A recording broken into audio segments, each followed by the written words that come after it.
I drove through the night craving the silence of my mountain cabin, only to find my sister's SUV in the driveway and a stranger's welcome mat at the door. She hadn't just broken in, she had gutted my home, replacing my rustic kitchen with a showroom renovation funded by $58,000 she stole from my accounts. But the worst part wasn't the money. It was discovering she had already filed paperwork to claim my house was actually hers. My name is Taylor Herrera, and for the last 365 days, I have lived my life in 15-minute increments. That was the standard billing unit at Crescent Trial Logistics, and it was the rhythm that had dictated my breathing, my sleeping, and my eating while I managed clinical trial operations out of a glass-walled office in Frankfurt. I was a ghost in a machine, moving data points across borders, ensuring compliance, and managing crises that usually involved millions of dollars and thousands of patients. I was good at it, I was efficient, I was precise, and I was completely and utterly burnt out. The flight back to the United States had been a blur of recycled air and fitful naps. But as my rental car finally began the ascent into the Adirondacks, I felt the first true inhalation of my lungs in a year. The air here was different. It did not smell like jet fuel or sterilized office hallways. It smelled of pine needles, damp earth, and that specific, sharp cold that exists only in the shadow of a mountain. I rolled the window down, letting the chill bite at my cheeks, trying to shock my system back into the present moment. I was not Manager Herrera anymore. I was just Taylor. And I was going home. My destination was not a house in the suburbs or a condo in the city. It was a cabin, set deep in the timberline near Lake Placid. It was the only thing my grandmother had left me, purchased with the modest inheritance she had hoarded away specifically for this purpose. She used to call it our anchor, when the rest of the family was screaming, when my mother was spiraling, when the noise of the world became a physical weight. The cabin was the place where gravity worked differently. It was quiet. It was mine. I had spent the last 5 years restoring it, not by gutting it and turning it into a modern farmhouse, but by preserving its soul. I had sanded the original floorboards by hand until my knees were bruised. I had resealed the cedar siding. I had hunted down vintage fixtures that matched the era of its construction. It was not a showpiece. It was a sanctuary. And as I navigated the winding roads, the tires crunching over the familiar asphalt cracks, I realized that I was not just driving to a location. I was driving toward my own salvation. All I wanted was to unlock the door, drop my bag on the floor, and listen to the absolute silence of the woods. The sun was beginning to dip behind the peaks, casting long, violet shadows across the road as I approached the turnoff for my property. I slowed the car, my headlights cutting through the twilight, anticipating the ritual of getting out to unlock the heavy iron gate I had installed 2 years ago. It was a sturdy thing, meant to signal that this world ended here and my world began. But as I rounded the final bend, my foot hovered over the brake pedal, and my heart gave a strange, syncopated thump. The gate was wide open. I stopped the car in the middle of the access road, the engine idling with a low hum. I stared at the gap where the iron bars should have been shut tight. A cold spike of adrenaline shot through my stomach. I was meticulous. I was a project manager. I did not leave loose ends. I knew for a fact that I had locked that gate with the heavy-duty padlock before I left for Germany. I had checked it twice. I had even taken a picture of it, a habit born from years of anxiety. Perhaps the storm last winter had damaged the latch? I tried to rationalize it as I slowly eased the car forward, the gravel crunching loudly under the tires. But as I passed through the gateway, I looked at the mechanism. It wasn't broken. It wasn't rusted. The padlock was simply gone. I gripped the steering wheel tighter, my knuckles turning white. My first instinct was that I had been burglarized. It was a common enough story in these parts. Cabins left empty for months. Local kids or opportunists breaking in to steal copper wiring or electronics. I reached for my phone, ready to dial the local sheriff. But then I saw the driveway. There were tracks, fresh ones. The mud from the recent rains had preserved the tread marks perfectly. And they were not the chaotic skids of a thief in a hurry. They were deliberate. Someone had driven up here, parked, and apparently stayed.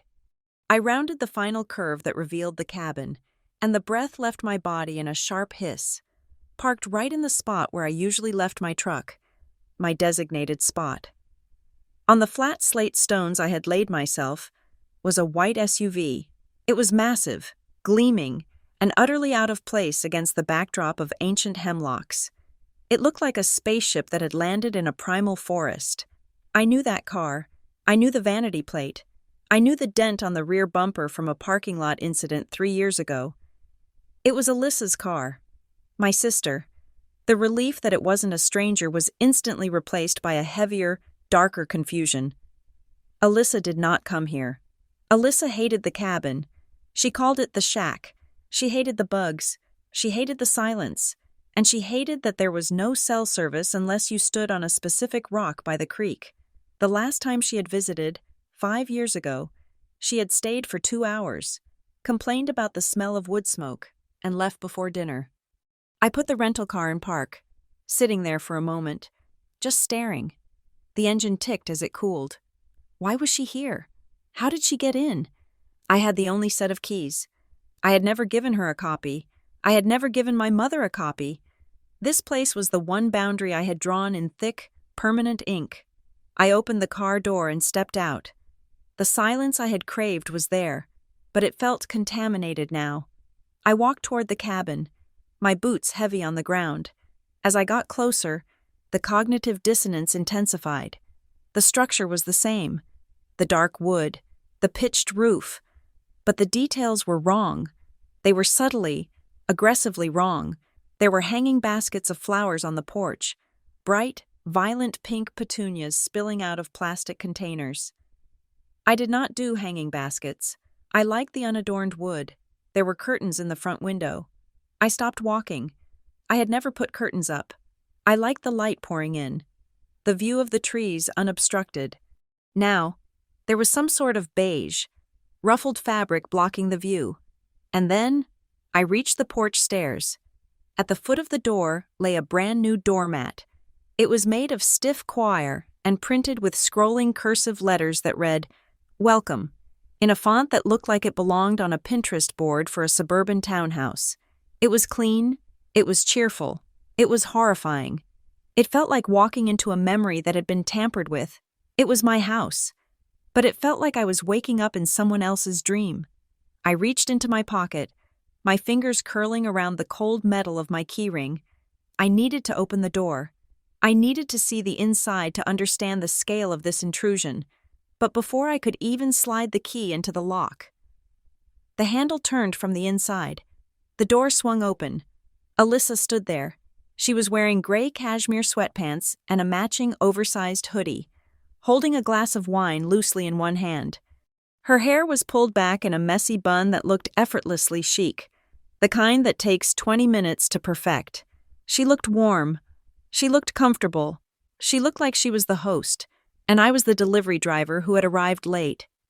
"Taylor!" she exclaimed, her face breaking into a wide, beaming smile. She didn't look guilty. She didn't look surprised.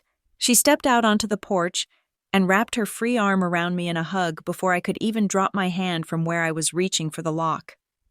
She smelled of expensive vanilla perfume and wine. "Alyssa," I said, my voice sounding rusty, like a machine that hadn't been used in a long time. I didn't return the hug. I stood stiffly, my brain trying to process the visual data. "What are you doing here?" She pulled back, but kept a hand on my shoulder, squeezing it affectionately. "Oh my God, look at you. You look exhausted. Germany must have been brutal. Come in. Come in. Don't stand out here in the cold." She ushered me inside. She ushered me into my own house. "Alyssa," I repeated, planting my feet. "Why are you here? How did you get in?" She waved her hand in the air, dismissing the question as if it were a fly. "Oh, don't worry about the boring stuff right now. I just wanted to be here to welcome you. I knew you were flying in today. Mom told me." "Mom doesn't know I'm coming here," I said. "I told Mom I was staying in a hotel in New York for 2 days first. Alyssa laughed, a tinkling sound that grated against the silence of the woods. Well, you know, Mom. She has her intuition. Anyway, come inside. You have to see. She turned and walked back into the living room. Leaving the door open for me, I stepped across the threshold, and the smell hit me. My cabin usually smelled of cedar, old paper, and the distinct dry scent of the wood stove. Now, it smelled like a department store fragrance counter. There were candles burning everywhere. Large, 3-wick jar candles with names like Fresh Linen and Ocean Breeze. They were warring with each other, creating a cloying chemical haze. I looked around the living room, and the sense of violation deepened. My throw blanket, a heavy wool tartan I had bought in Scotland, was gone. In its place were fluffy, white faux fur pillows and a cream-colored blanket draped artistically over the arm of the leather sofa. The coffee table, usually clear except for a few coasters, was covered in magazines, fashion magazines, celebrity gossip tabloids, a half-eaten bowl of popcorn. I looked at the mantel. The framed black-and-white photo of Grandma holding me when I was 5 was gone. In its place was a framed photo of Alyssa and her boyfriend, smiling on a beach somewhere. "Alyssa," I said, my voice dropping an octave. "Where is my stuff?" She turned around, sipping her wine. "What stuff?" "Oh, the old junk? I boxed it up. It was just gathering dust. Tay, it made the place look so heavy, depressing. I wanted to brighten it up for you." "You boxed it up?" I felt a heat rising in my chest, a slow burn starting at the base of my sternum. "You have been living here?" "Just for a few months," she said, shrugging. 3, maybe 4. Honestly, I lost track. Life has been so messy lately, with the breakup and the lease ending on my apartment in the city. It was just a nightmare. And I thought, Taylor is in Europe. The cabin is just sitting here, empty. It's a waste, a total waste. And family helps family, right? She said it with such absolute conviction, such innocent entitlement. Just 3 or 4 months. She had been living in my sanctuary for a third of a year. While I was grinding myself to dust in Frankfurt, thinking about this place every night to help me sleep. "You didn't ask," I said. "You didn't ask me." "I didn't want to bother you," she said, her eyes wide. "You're always so busy with your big important job. I didn't want to stress you out with my drama. I figured I'd just stay here, keep an eye on the place, make sure the pipes didn't freeze. You should be thanking me. Really, it gets lonely out here." She was rewriting reality in real time. She was turning her breaking and entering into an act of charity. "And," she continued, her voice pitching up with excitement, "I haven't just been sitting around. I wanted to do something nice for you. Since I was staying here rent-free, I figured I should contribute, invest a little sweat equity." I looked at the faux fur pillows. "If you mean the pillows, Alyssa, I want my wool blanket back." She laughed again, shaking her head as if I were a grumpy toddler. "No, silly, not the pillows. Those are just accents. I mean the big surprise." She walked over to me, grabbed my hand, and tugged.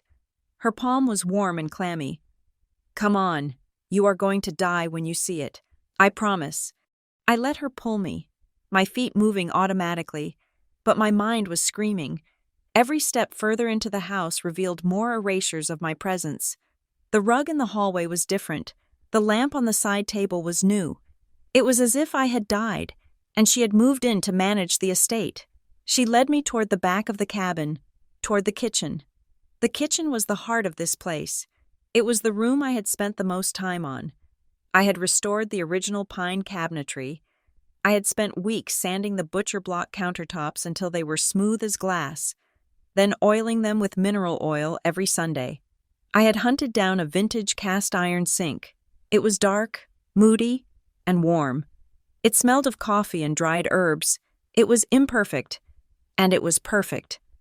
"Close your eyes," Alyssa said, pausing at the entryway. "No," I said. She rolled her eyes playfully. "Okay, fine, be that way, but prepare yourself." She stepped aside and swept her arm out like a game show hostess unveiling a new car. Ta-da! I stepped into the doorway, and I stopped. My boots felt like they were nailed to the floorboards. The air left my lungs, not in a hiss this time, but in a complete, sudden vacuum. I stared. I blinked, hoping that the jet lag was causing a hallucination. I hoped that my brain had snapped and was projecting a nightmare onto my retinas. But the image remained. My kitchen was gone. The pine cabinets were gone. The butcher block I had lovingly oiled was gone. The vintage sink was gone. The warm, amber lighting was gone. In front of me was a blindingly white room. High-gloss white cabinets that looked like they belonged in a sterile dental clinic lined the walls. A massive island made of gray-veined quartz, cold, hard stone, took up the center of the room, blocking the flow of traffic. Stainless steel appliances that looked like they were designed for a spaceship hummed with electrical life. Recessed lighting had been cut into the ceiling, flooding the room with a harsh, blue-white LED glare that eliminated every shadow and every ounce of warmth. It looked like a showroom. It looked like a flip house in the suburbs. It looked like everything I hated.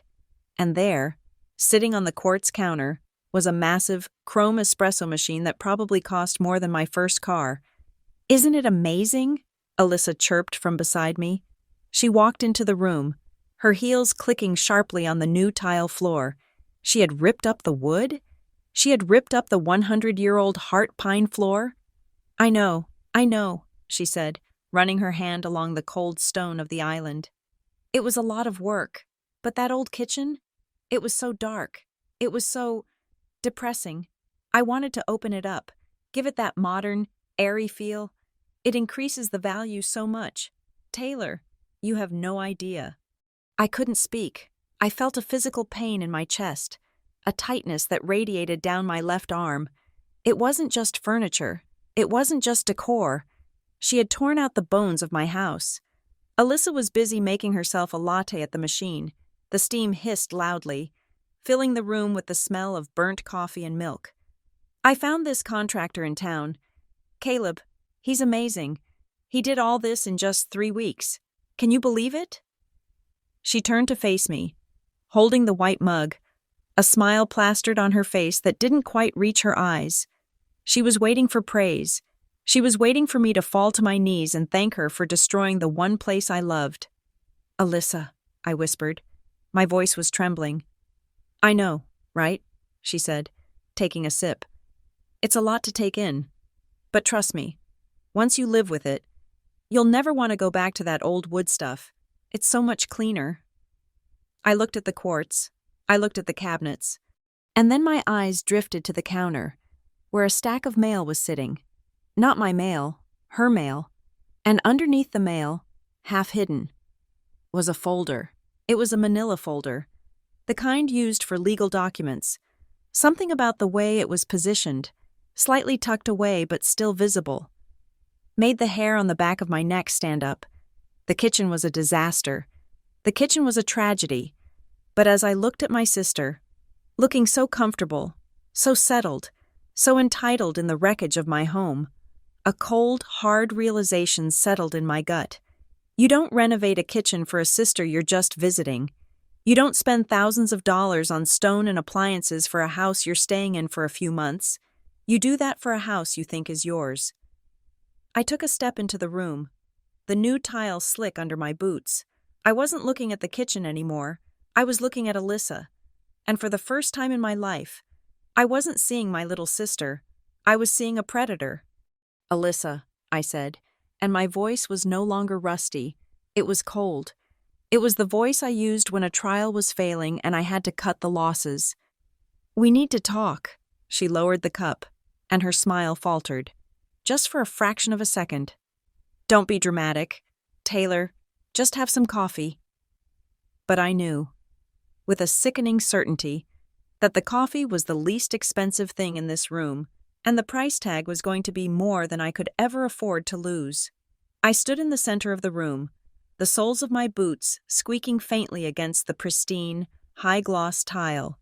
The silence that followed my demand for an explanation was not empty. It was heavy, filled with the hum of the new refrigerator and the hiss of the espresso machine cooling down. I looked around, desperate for a familiar anchor. I wanted to see the notch in the doorframe where I had clumsily banged a cast-iron skillet 3 years ago.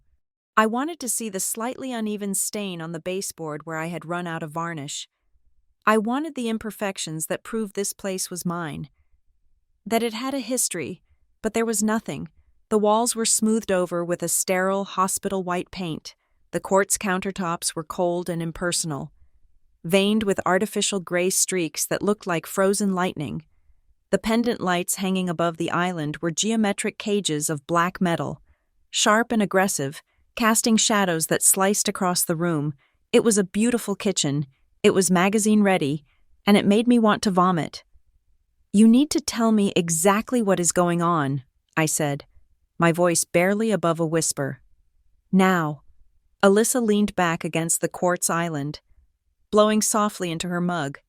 She looked relaxed, almost bored, as if I were a tedious client complaining about a minor billing error. "I told you," she said, her voice smooth and unbothered. "I upgraded the place. Honestly, Taylor, you should be thanking me. Do you know how hard it is to get a contractor out here? I had to beg Caleb to fit us in. It was a nightmare of scheduling, but I managed it." "I didn't ask you to manage it," I said, stepping closer. The distance between us felt like a chasm filled with unsaid accusations. "I didn't ask for a new kitchen. I didn't ask for any of this. How much did this cost?" Alyssa took a sip of her latte, leaving a small foam mustache on her upper lip, which she licked away delicately. "Quality isn't cheap, Tay. You know that. You're a woman of the world. You understand that you have to spend money to make money." "How much?" I repeated. Harder this time. She sighed, setting the mug down on the counter with a sharp clack. $58,700. The number hung in the air. 58,000. My knees felt weak. That was not a renovation budget. That was a salary. That was years of savings. That was the emergency fund I had painstakingly built while working 80-hour weeks in Frankfurt. Missing birthdays, missing holidays, missing life. 58,000, I echoed, the words feeling foreign in my mouth. "And where exactly did you get $58,000? Alyssa? Because last I heard, you were borrowing money from Mom to pay your car insurance." She didn't flinch. She didn't look down at her feet. She looked me right in the eye, her expression clearing into something terrifyingly pragmatic. "I used your card," she said. The world stopped. "My card?" "The Sapphire Reserve," she said, nodding toward the living room where my desk used to be. "The one you keep in the safe for emergencies. I mean, this was an emergency, in a way. The pipes were old. Taylor, if I hadn't done this, you would have had a burst pipe by winter. I basically saved the house." I stared at her, my brain struggling to bridge the gap between her words and reality. "You opened my safe? You stole my credit card?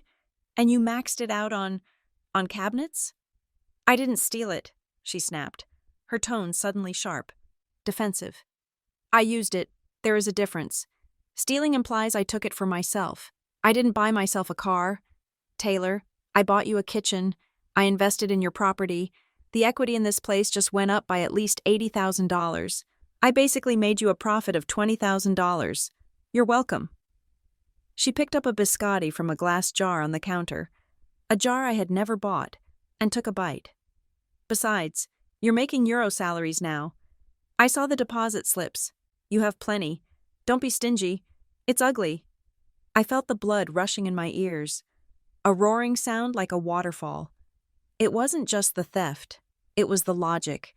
It was the absolute, impenetrable fortress of her delusion. She had taken my identity, my financial security, and twisted it until she was the hero of the story. "It is not about the equity," I said, my voice shaking. "It is about consent. You broke into my safe. That is a felony. Alyssa. That is actual, prison-time felony fraud." "Oh, stop using big words like you're in a courtroom," she said, rolling her eyes. "We are sisters. Sisters share. Remember when we were kids and I let you borrow my prom dress? It's the same thing. It is $58,000, I shouted. The control I had been gripping so tightly finally snapped. It is not a dress, and it is not just the kitchen, is it? I spun around, my eyes raking over the room, seeing things I had missed in my initial shock. On the counter sat a blender, a Vitamix, $600. Next to it, a stand mixer in a custom matte black finish, $500. I walked over to the bar area, 3 bar stools, upholstered in velvet with gold legs. I grabbed the tag hanging off one of them. It was a designer brand, $400 each. $1,200 for chairs? I asked, turning back to her. Did you put these on my card too? They tie the room together, she said, crossing her arms. And the espresso machine? I pointed at the chrome monstrosity. 3,000? 2,500, she corrected. It was on sale. And the TV in the living room? I gestured wildly toward the other room. I saw a 70-inch screen in there. I don't even watch TV here. Well, I do, she yelled back, her composure cracking for the first time. I have been living here alone for months. Taylor, what did you expect me to do? Stare at the wall? Read your boring old books? I needed to be comfortable. I needed to live. You didn't need to live here, I screamed. You have an apartment. You have a life in the city. I don't, she screamed back. The silence that followed was sudden and ringing. Alyssa's chest was heaving. Her face was flushed pink. The mask of the breezy, helpful sister had slipped, revealing something desperate and ugly underneath. I don't have the apartment, she said, her voice dropping, trembling. Brad kicked me out. He changed the locks. He said I was difficult. He said I was a drain on his finances. Can you believe that? After everything I did for him? She looked at me, her eyes filling with tears that seemed to appear on command. I had nowhere to go. Taylor, nowhere. I was sleeping in my car for 2 nights. In my car. Me. And then I remembered the cabin. I knew you weren't using it. I knew you were safe and warm in Germany, making all that money, living the high life. And I thought, surely my big sister wouldn't want me to freeze to death in a parking lot. She took a step toward me, reaching out a hand. I was desperate. I came here because it was the only safe place I knew. And when I got here, it was just so sad. It was so gloomy. I tried to fix it up to make it feel like a home. Because I needed a home, Taylor. I really needed a home. I looked at her hand. I looked at the tears tracking perfectly down her cheeks. A part of me, the part that had been trained since childhood to protect her, to clean up her messes, to shield her from consequences, twitched. It wanted to comfort her. It wanted to say, it's okay. We can fix the money. At least you're safe. But then I looked at the quartz countertop. I looked at the $58,000 hole in my life. You could have called me, I said coldly. You could have asked. I would have sent you money for a hotel. I would have helped you find a place. But you didn't call. You came here. You broke in. And you gutted my house. I was ashamed, she sobbed. I didn't want you to judge me. So you decided to rob me instead? Her face hardened instantly. The tears stopped as if she had turned off a faucet. I did not rob you. Stop saying that. I told you. I improved the asset. And honestly, Taylor, you are being incredibly selfish right now. You have everything.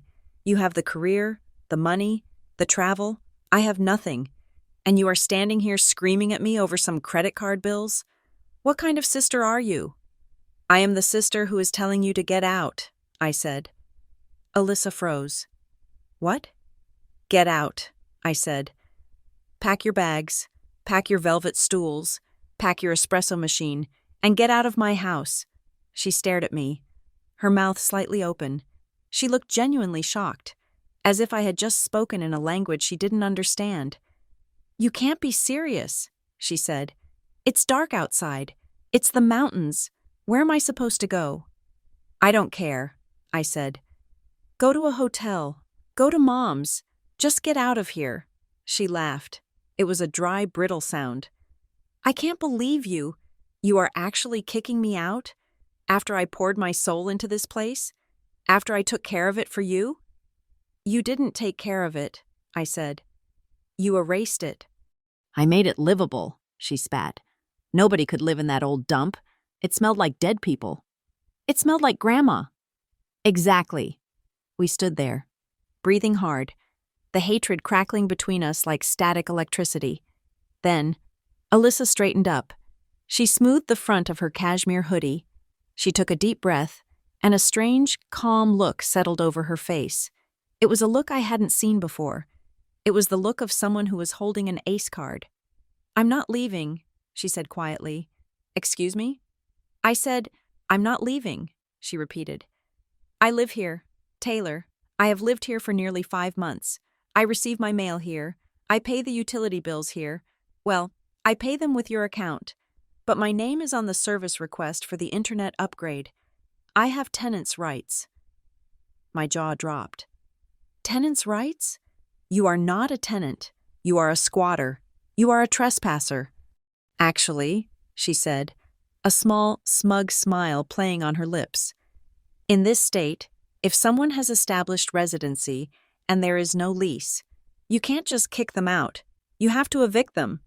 That takes 30 days' notice, minimum, usually 60, and with the courts backed up, could be 6 months. She walked over to the fridge, the massive, stainless steel double-door beast, and opened it. She took out a bottle of sparkling water. So, she said, twisting the cap off, I suggest you calm down. Maybe go unpack in the guest room. We can coexist. I'll even make you dinner in our new kitchen.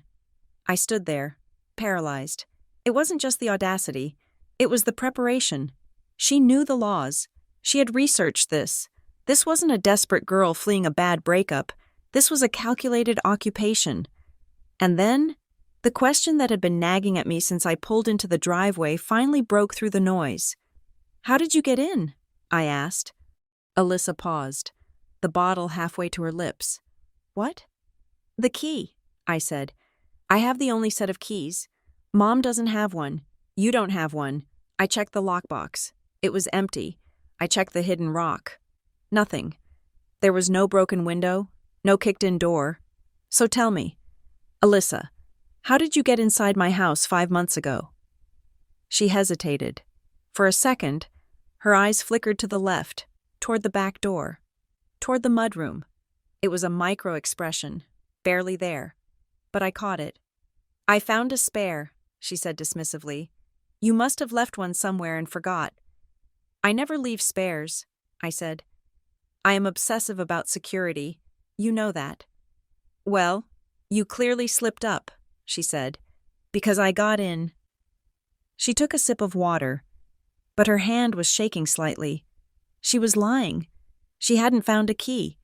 She had acquired a key, and that meant someone had given it to her, or she had taken it from me before I even left. My mind raced back to the week before I flew to Germany. I had stayed at Mom's house for 2 nights. My keys had been on the kitchen counter. Alyssa had come over for dinner. She had hugged me goodbye. She had been so sweet, so supportive of my trip. Did she copy it then? No. That would mean she had been planning this for a year. That would mean the breakup with Brad, the homelessness. All of it was a lie or a convenient excuse for a plan that had been in motion long before she claimed her life fell apart. A cold chill that had nothing to do with the mountain air settled into my bones. This wasn't just about money. This wasn't just about a kitchen. This was an invasion. I am going to call the police, I said.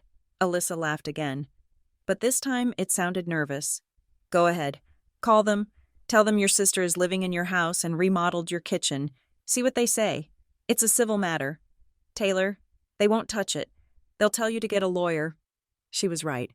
I knew enough about the law to know she was right. Without proof of a break-in, with her established presence here, the police would write a report and drive away. I looked at my watch. It was 9 o'clock at night. I was exhausted. I was jet-lagged. I was emotionally gutted, but I had one thing left. You have until tomorrow morning, I said. My voice was deadly quiet. Alyssa raised an eyebrow. Or what? You have until 8 o'clock tomorrow morning to pack your personal belongings and leave, I said. If you are not gone, I am not going to call the police. I am going to call the power company and shut off the electricity. I am going to call the internet provider and cancel the service. I am going to have this car towed for illegal parking on private property. And then I am going to start tearing this kitchen apart with a sledgehammer, piece by piece, while you are standing in it. Alyssa's smugness faltered. She looked at me, searching for the bluff. She was used to Taylor the peacemaker, Taylor the fixer. She didn't know Taylor the project manager who had fired incompetent contractors and shut down failing clinical sites without blinking. You wouldn't, she whispered. You wouldn't destroy your own house just to spite me. It's not my house right now, I said, looking at the white cabinets. It's yours, and I hate it. I turned on my heel, grabbing my bag from the floor. 8 o'clock. Alyssa, sleep fast. I walked out of the kitchen, heading for the stairs to the loft bedroom. I didn't look back, but I could feel her eyes boring into my back. It wasn't the look of a sister who was sorry. It wasn't even the look of a sister who was scared. It was the look of someone who had been caught, but who still believed, deep down, that she was the one being wronged. It was the look of a parasite that was offended. The host was trying to remove it. And as I climbed the stairs, leaving her in the glow of the $58,000 kitchen, I knew one thing for certain. She wasn't going to leave at 8 o'clock. This wasn't the end of the fight. It was just the opening statement. I climbed the stairs to the loft bedroom, my legs feeling like lead weights. The adrenaline that had fueled my confrontation in the kitchen was beginning to curdle into a sick, heavy exhaustion. I wanted nothing more than to crawl into my bed, pull the quilt over my head, and wake up to find that the last 3 hours had been a hallucination brought on by jet lag and altitude. But as I pushed open the door to the bedroom, I realized the invasion downstairs was only the public face of the occupation. Up here, it was personal. My bedroom, usually a minimalist space of unfinished wood and neutral tones, looked like a bomb had gone off inside a Sephora. The air was thick with the smell of fake tanner and hairspray, a chemical sweetness that coated the back of my throat. I stepped inside, and the floorboards creaked under my boots, announcing my presence to an empty room that felt crowded with someone else's ego. I walked to the closet. It was a modest reach-in space where I kept my hiking gear, my flannel shirts, and my heavy winter coats. I pulled the door open. My clothes were gone. Every single hanger that had held my North Face jackets and my broken-in denim was now occupied by garments that had no business in the Adirondacks. There were sequined tops, flimsy silk dresses, and faux fur vests. My hiking boots, which I kept lined up on the floor, had been kicked into a corner, piled haphazardly like trash. In their place were rows of high-heeled boots and strappy sandals. She hadn't just moved in. She had erased me. She had taken my space and terraformed it into a closet for a Manhattan socialite, pushing my identity into the literal corner. I turned to the dresser. The surface was invisible beneath a layer of clutter. Bottles of serum, jars of moisturizer, half-used eyeshadow palettes, and tangled necklaces covered every square inch. I picked up a bottle of face cream. It was a brand I recognized, one that cost $300 a jar. I checked the label. It was full. I looked at the bed. My quilt, a handmade patchwork piece I had bought from a local artisan, was missing. In its place was a duvet cover made of slippery, silver satin. It looked cheap and gaudy, like something from a bachelor pad in a bad movie. I sat down on the edge of the bed, the satin cold and slick against my jeans. I felt a stinging in my eyes, but I refused to cry. Crying was for people who had options. I didn't have options. I had a crime scene. I didn't sleep in the bed. I couldn't. It felt contaminated. Instead, I grabbed my sleeping bag from the pile of rejected gear in the closet corner, carried it downstairs to the living room sofa, and zipped myself in. I stared at the ceiling, listening to the wind howl outside, wondering if my sister was asleep downstairs in the guest room or if she was plotting her next move. I must have dozed off, because the next thing I knew, Sunlight was streaming through the windows, harsh and unforgiving. I sat up, my neck stiff. The cabin was silent, not the peaceful silence of the woods, but the hollow silence of a vacuum. I checked my watch. It was 9 o'clock in the morning. "Alyssa?" I called out. No answer. I unzipped the sleeping bag and walked to the guest room. The door was open. The bed was stripped. The closet was empty. She was gone. For a second, I felt a wave of relief. She had actually listened. She had left. Maybe, just maybe, I had scared her enough. I walked into the kitchen to make coffee, desperate for caffeine to jumpstart my brain. I reached for the chrome espresso machine she had bragged about the night before. It was gone. I blinked. The spot on the quartz counter where the $2,500 machine had sat was empty. There was just a clean, rectangular outline in the dust where it had been. I opened the cabinet where I kept my mugs. Empty. I opened the drawer for the silverware. Empty. Panic started to flutter in my chest. I ran to the living room. The 70-inch TV was gone. The velvet bar stools were gone. She hadn't just left. She had looted the place. I ran to the mudroom. The light didn't turn on. I looked up. The light bulbs were missing. She had unscrewed the light bulbs. It was a level of pettiness that was almost impressive in its scope. She wanted to make sure that even if I had my house back, I would be left in the dark. But as I stood there in the dim morning light, boiling with rage, I remembered something else, my office. I had a small nook under the stairs where I kept my files, my printer, and the hard copies of my records. It was the nerve center of my life. I sprinted to the nook. It was a disaster zone. The drawers of my filing cabinet were pulled open, hanging like tongues from a dead mouth. Papers were scattered across the floor, utility bills, old tax returns, warranties for appliances I no longer owned. I dropped to my knees and started sifting through the mess. I needed to know what she had taken. I needed to assess the damage. As I gathered the papers, my hand brushed against a stack of receipts that had been shoved into the back of a drawer, as if someone had hidden them in a panic. I picked them up. They were crumpled, smoothed out, and stained with coffee rings. I started reading. The first one was from a spa in Lake Placid. The Golden Hour package. $450. Date, 2 months ago. Paid with Visa ending in 4492. My card. The next one was from a high-end steakhouse. $300. A dinner for two. Then an electronics store. An iPad Pro. $1,200. A boutique in town. $600 for MSC apparel. I flipped through them, faster and faster, my heart hammering against my ribs. These weren't renovations. These weren't upgrading the asset. This was a lifestyle. She had been living a 5-star vacation life on my credit. She had been eating Wagyu beef and getting hot stone massages while I was eating vending machine sandwiches in an airport terminal in Frankfurt. And then, at the bottom of the pile, I found a piece of paper that made my blood run cold. It wasn't a receipt. It was a printout, a draft. It was a listing description for a vacation rental website, Luxury Mountain Retreat with Chef's Kitchen. The headline read, "Escape to this newly renovated high-end cabin in the heart of the Adirondacks, featuring a gourmet kitchen with Italian appliances, spa-inspired bathrooms, and designer decor, perfect for romantic getaways or executive retreats. $350 a night." The contact email was alyssaH_designs@gmail.com. She hadn't just stolen my money to fix the kitchen. She was planning to rent my house out. She was going to turn my sanctuary into a hotel, use my money to renovate it, and then pocket the income.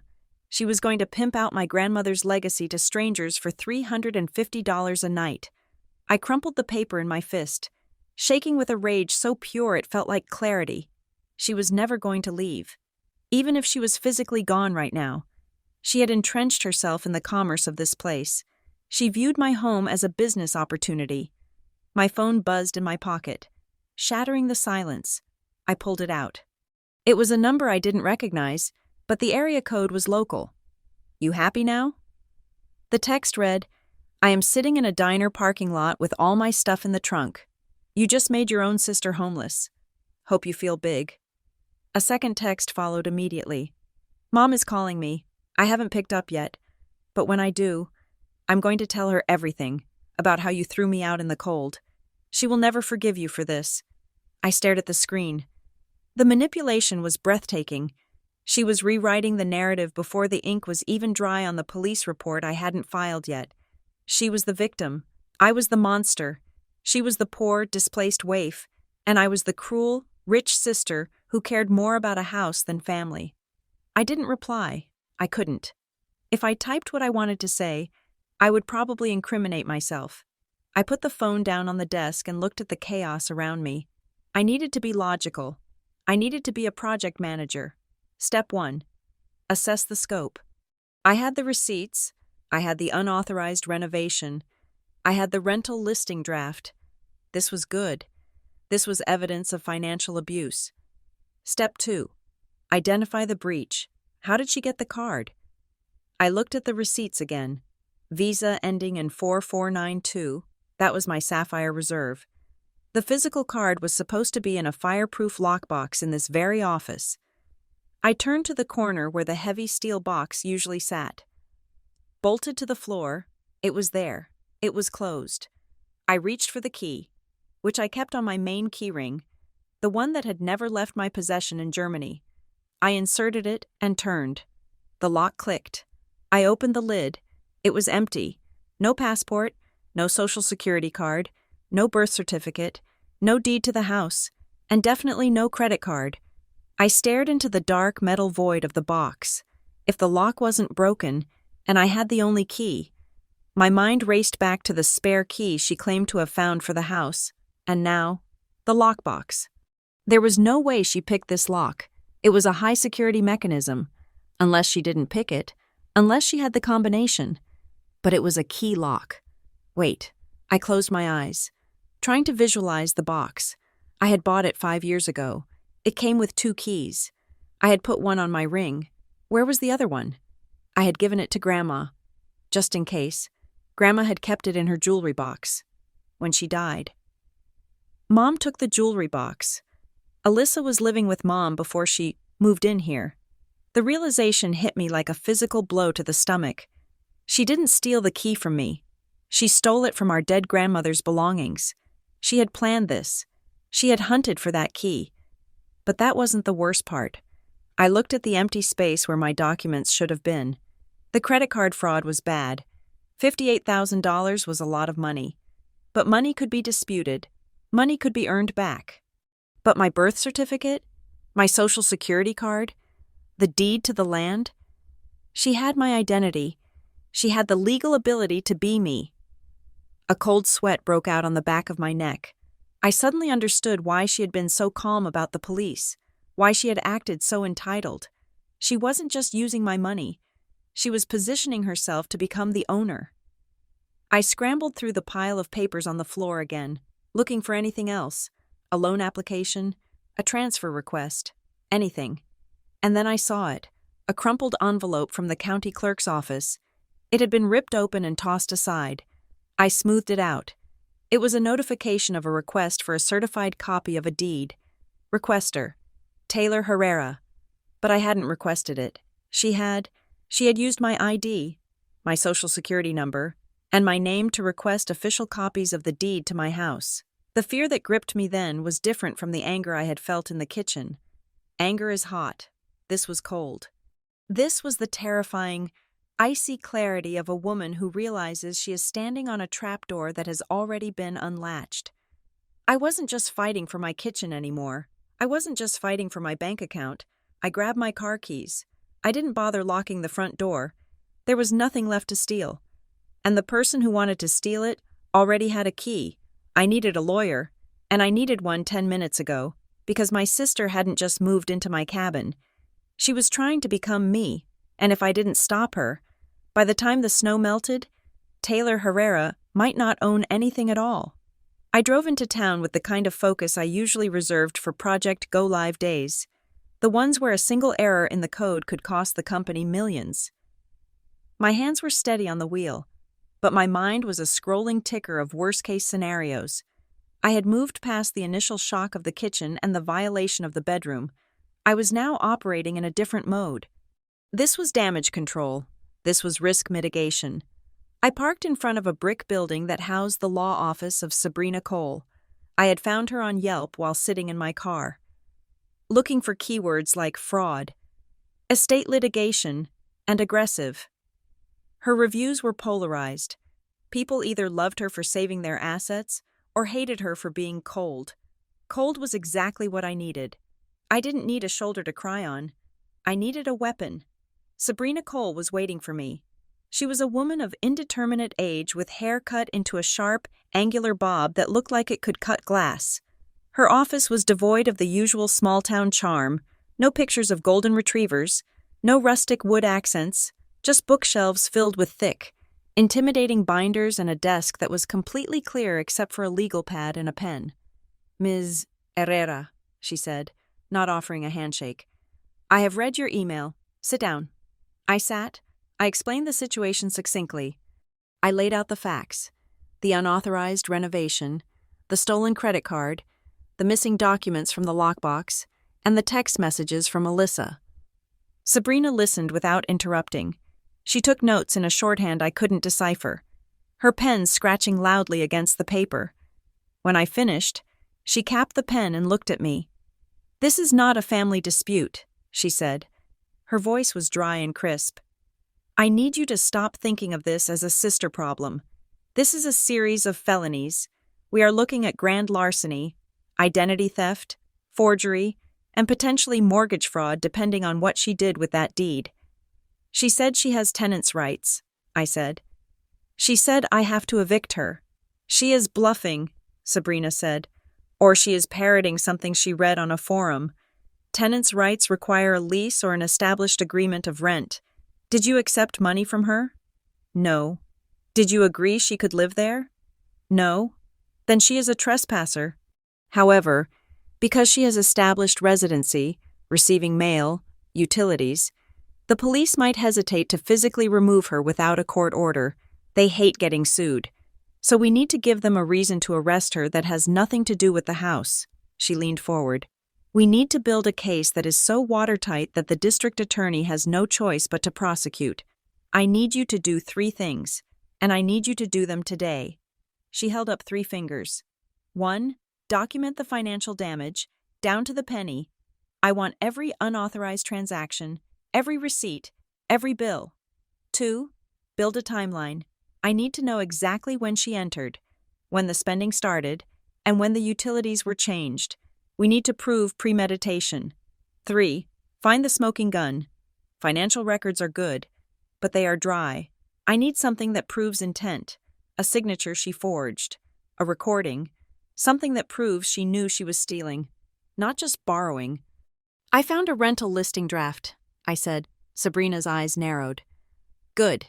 Keep that. But we need more. If she touched the land records." "Ms. Herrera, this stops being a credit card case. If she tried to transfer the deed or borrow against the equity, she is trying to steal the asset itself. That is a different level of war." I left her office with a retainer agreement signed, $5,000 I had to transfer from my savings, and a feeling of grim purpose. My next stop was the bank. The branch was quiet, smelling of stale coffee and carpet cleaner. I sat across from a personal banker named Lydia Grant. She was a soft-spoken woman with reading glasses on a chain, the kind of person who looked like she baked cookies for the church bake sale. "I need to freeze everything," I said. "My cards, my accounts, and I need to contest a series of charges on my Sapphire Reserve." Lydia typed on her keyboard. Click, clack, click. She frowned. "I see the card here. It is showing a balance of $58,900. "It wasn't me," I said. "I can flag it for fraud," she said. "But Ms. Herrera, I am seeing a note here on your profile. A pending application." My stomach dropped. "What application?" Lydia squinted at the screen. "It is for a home equity line of credit, a HELOC, for $150,000. The room seemed to tilt. $150,000. "I didn't apply for a loan," I said. My voice sounded hollow. "It was submitted 3 weeks ago," Lydia said. reading the notes. The collateral is the property on Pine Ridge Road. The application includes a copy of the deed and a notarized power of attorney. Power of attorney? I almost shouted. I never signed a power of attorney. Lydia stopped typing. She took her glasses off and looked at me with a seriousness that made my blood run cold. If there is a notarized power of attorney on file, Ms. Herrera, then someone has gone to great lengths to impersonate you. This isn't just a stolen credit card. This is full identity takeover. Is the money gone? I asked. Did you release the funds? It is in final underwriting, she said. It hasn't funded yet, but it is approved pending a final property appraisal. Stop it, I said. Kill it, now, Lydia nodded, picking up her phone. I am escalating this to the fraud department immediately. We are placing a code red lock on your social security number. But Ms. Herrera, whoever did this, they had your original documents. They had your wet signature samples. This is sophisticated. I walked out of the bank into the bright mountain sunlight, but I felt like I was underwater. Alyssa hadn't just renovated a kitchen. She had tried to leverage my home to get $150,000 in cash. And if the loan had funded, she would have taken the money and vanished, leaving me with a lien on my house that could have led to foreclosure. She was going to sell me out from under myself. I drove to the police station. It was a small brick building that doubled as the town hall. I asked to speak to a detective. After 20 minutes of waiting on a hard wooden bench, a man came out. He introduced himself as Detective Mason Ward. He looked tired. He had the face of a man who had spent 30 years dealing with drunk tourists and domestic disputes. So, he said, leading me to a cluttered desk. Sister Trouble? It is not Sister Trouble, I said, handing him the folder of evidence I had started to compile. It is grand larceny, identity theft, and attempted mortgage fraud. He flipped through the papers without much enthusiasm. Look, Ms. Herrera, I see the credit card bills. I see the mess. But families, they get messy. She says she had permission. You say she didn't. It is, he said, she said. The DA hates these cases. They usually tell you to settle it in civil court. She applied for a loan in my name for $150,000, I said. She forged a power of attorney. That got his attention. He looked up. You have proof of that? The bank does, I said. They just flagged it. He leaned back in his chair, the springs groaning. Okay, that is different. That is paper. We like paper. He picked up a pen. But here is the problem. Proving she was the one who submitted it. Did she do it online? In person? I don't know yet. See, that is the thing, Ward said. If she did it online, she could claim you did it, and you are just trying to frame her now because you are mad about the kitchen. Defense attorneys love that angle. The jealous sister, unless you have her on tape doing it, or you have her IP address. He paused, looking at me. You got any cameras up at that cabin? It is pretty isolated. Most of the city folks put up those doorbell things. I froze. Cameras.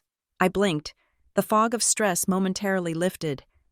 Yes, I whispered. You do? Ward asked. I do, I said, the memory rushing back. 3 years ago, I installed a ring floodlight camera over the driveway and a smart lock, a Schlager encode. Are they active? I hesitated. I stopped checking them. I turned off the notifications when I moved to Germany because the wind kept setting off the motion sensor and my phone was buzzing in meetings. I completely forgot about them. Well, Ward said, a small smile appearing on his face. If they are plugged in, and you have Wi-Fi, they are recording, and if you have a smart lock, it keeps a log. It tells you exactly whose code was used, or if a key was used. If a key is used, it just registers as a manual unlock, I said. It doesn't say who.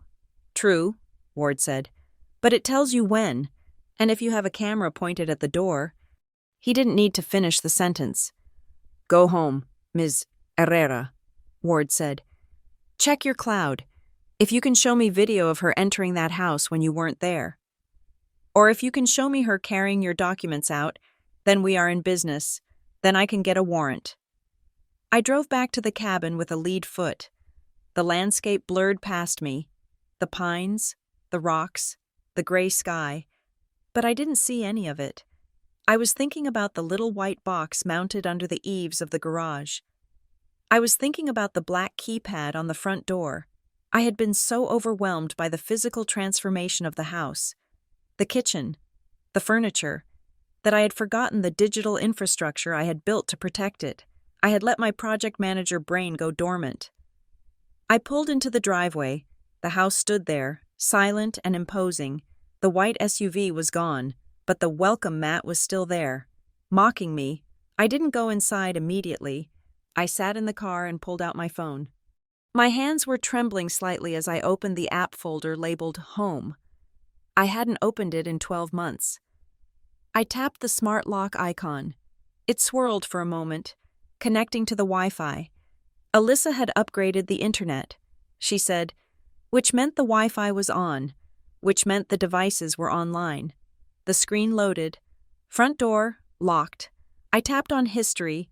The list populated. Today, 9:02 a.m., manual lock. That was me leaving. Today, 8:45 a.m., manual unlock. Yesterday, 9:30 p.m., manual lock. I scrolled down. I scrolled past the last week, past the last month. My thumb flicked across the glass, sending the dates blurring backward. I needed to know when this started. Alyssa claimed she had been here for 3 or 4 months. She claimed she came because she was desperate. I reached January, then December, and then I saw it. October 14th, 2:15 p.m., manual unlock. October 14th. I stared at the date. The air in the car suddenly felt very thin. October 14th wasn't just a random Tuesday. October 14th was the day I flew out of JFK to Frankfurt.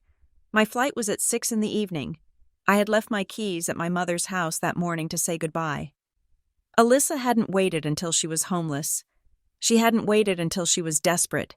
She had entered my house 4 hours before my plane even took off. She had driven straight here from Mom's house. Likely with the key she had already swiped from the jewelry box. She had waited for me to be in the air, over the Atlantic Ocean, trapped in a metal tube with no cell service, to make her move. I switched apps. I opened the camera app. I went to the calendar. October 14th. There was a saved clip. Motion detected at driveway. I pressed play. On the small screen. I saw my driveway. It was a crisp autumn day. Leaves were blowing across the gravel. And then, Alyssa's white SUV pulled into the frame. She got out. She wasn't crying. She wasn't distraught. She was wearing sunglasses and holding a Starbucks cup. She looked at the house, and then she turned and waved to someone in the passenger seat. A man got out. He was tall, wearing a contractor's vest. He was holding a clipboard. She hadn't just moved in. She had brought the contractor with her on day 1. I watched as they walked up to the porch. I couldn't hear what they were saying, but I could see Alyssa's body language. She was pointing at the siding. She was pointing at the roof. She was gesturing expansively. She looked like a queen surveying her new kingdom. I paused the video. This wasn't a crime of opportunity. This wasn't a sister in crisis. This was a hostile takeover. She had planned this down to the hour of my departure. I saved the video. I took a screenshot of the lock log. I looked up at the cabin. It didn't look like a sanctuary anymore. It looked like a crime scene. But as I opened the car door and stepped onto the gravel, I didn't feel the crushing weight of betrayal I had felt yesterday. I felt cold. Hard resolution. I had the timeline. I had the financial records. And now I had the video. "Okay, Alyssa," I said to the empty air. "You want to play house? Let's see how you like prison." I walked up the steps, bypassed the ridiculous welcome mat, and punched my code into the lock. It beeped cheerfully, a digital sound of compliance. I was back, and I was coming for everything. I sat at the kitchen island, the cold quartz pressing against my forearms, and turned my laptop into a weapon. The house was silent. but my screen was alive with the ghosts of the last 5 months. I had successfully logged into the cloud storage for the exterior cameras and the smart lock history. It was a digital archaeological dig, layer by layer, uncovering the civilization my sister had built on the ruins of my privacy. I started with the lock logs. The data was a relentless stream of entries. October, November, December. The sheer volume of traffic was nauseating. My cabin, which I had visited perhaps 4 times a year, had seen more foot traffic in the last season than Grand Central Station. I synchronized the timestamps from the lock history with the video clips stored in the cloud. I wanted to see who was walking through my door. The first few clips were what I expected. Alyssa entering with groceries, Alyssa entering with the contractor, Caleb, Alyssa entering with boxes of tile. But as I scrubbed through November, the pattern shifted. On a Tuesday morning in November, a black sedan pulled up. Alyssa walked out to greet a couple, a man and a woman, well-dressed, looking at the trees with appreciative nods. She led them up the stairs. She gestured to the mountains. She opened the door and ushered them inside with the gracious sweep of a hand that belonged to an owner. I watched, frozen, as they stayed inside for 45 minutes. When they came out, the man was shaking Alyssa's hand. He looked impressed. She wasn't just living here. She was showing the property. Was she trying to sell it? Or was she vetting long-term renters for after she had flipped the interior? The rental listing I had found was just a draft, but this footage proved she had moved to the active sales phase. She was treating my home like a listing in her portfolio. I kept scrolling. December 10th, a delivery truck, not a construction truck, a FedEx truck. The driver unloaded 4 large boxes. Alyssa signed for them on the digital pad. I zoomed in on the video. The labels were blurry, but the branding on the side of the boxes was distinct. Net-a-Porter, Williams-Sonoma, Vintners Collective. I cross-referenced the date with my credit card statement. There it was. A $2,000 charge to a luxury fashion retailer, a $500 charge to a wine club. She was using the cabin as a warehouse. She knew she couldn't have these things delivered to Mom's house or her non-existent apartment without raising questions. So she shipped her stolen life here, to the middle of the woods, where no one would see the packages piling up. But the most damning piece of footage came from late January. Just 2 weeks before I returned, I found a clip time-stamped at 2 a.m, the motion sensor in the living room, which I had forgotten even existed because it was part of the internal security system I rarely armed, had triggered. The video was grainy, shot in night vision, making everything look spectral and green. Alyssa walked into the frame. She wasn't wearing her hostess face. She was wearing pajamas, and she looked focused. She walked straight to the nook under the stairs. My office. She turned on the desk lamp. I watched as she pulled open the bottom drawer of my filing cabinet. She didn't rummage aimlessly. She went straight to the back, to the hanging file where I kept my tax returns and banking records. She pulled out a folder. She laid the papers out on the desk. Then, she took out her phone. Flash, flash, flash. She was photographing my W-2 forms. She was photographing my bank statements. She was photographing the deed. I hit pause.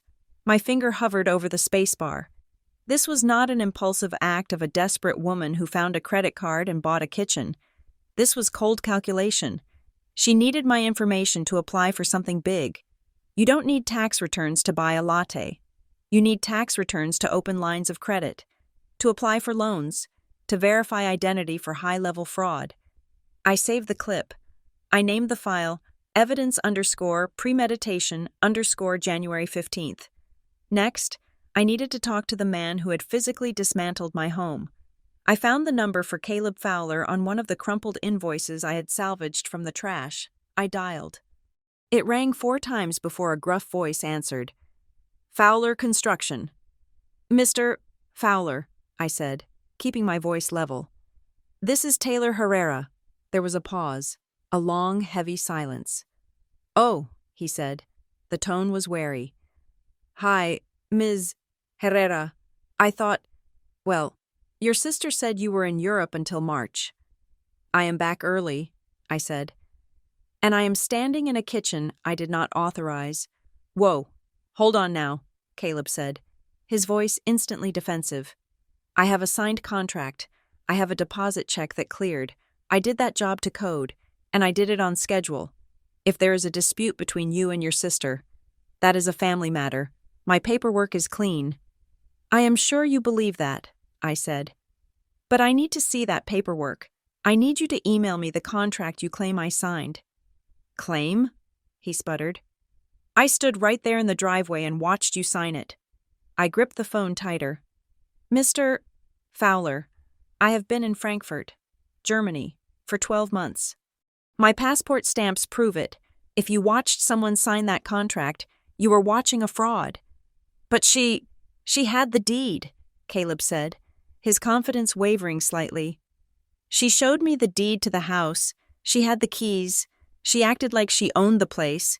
She said you guys were co-owners and you were just handling the paperwork because she was busy.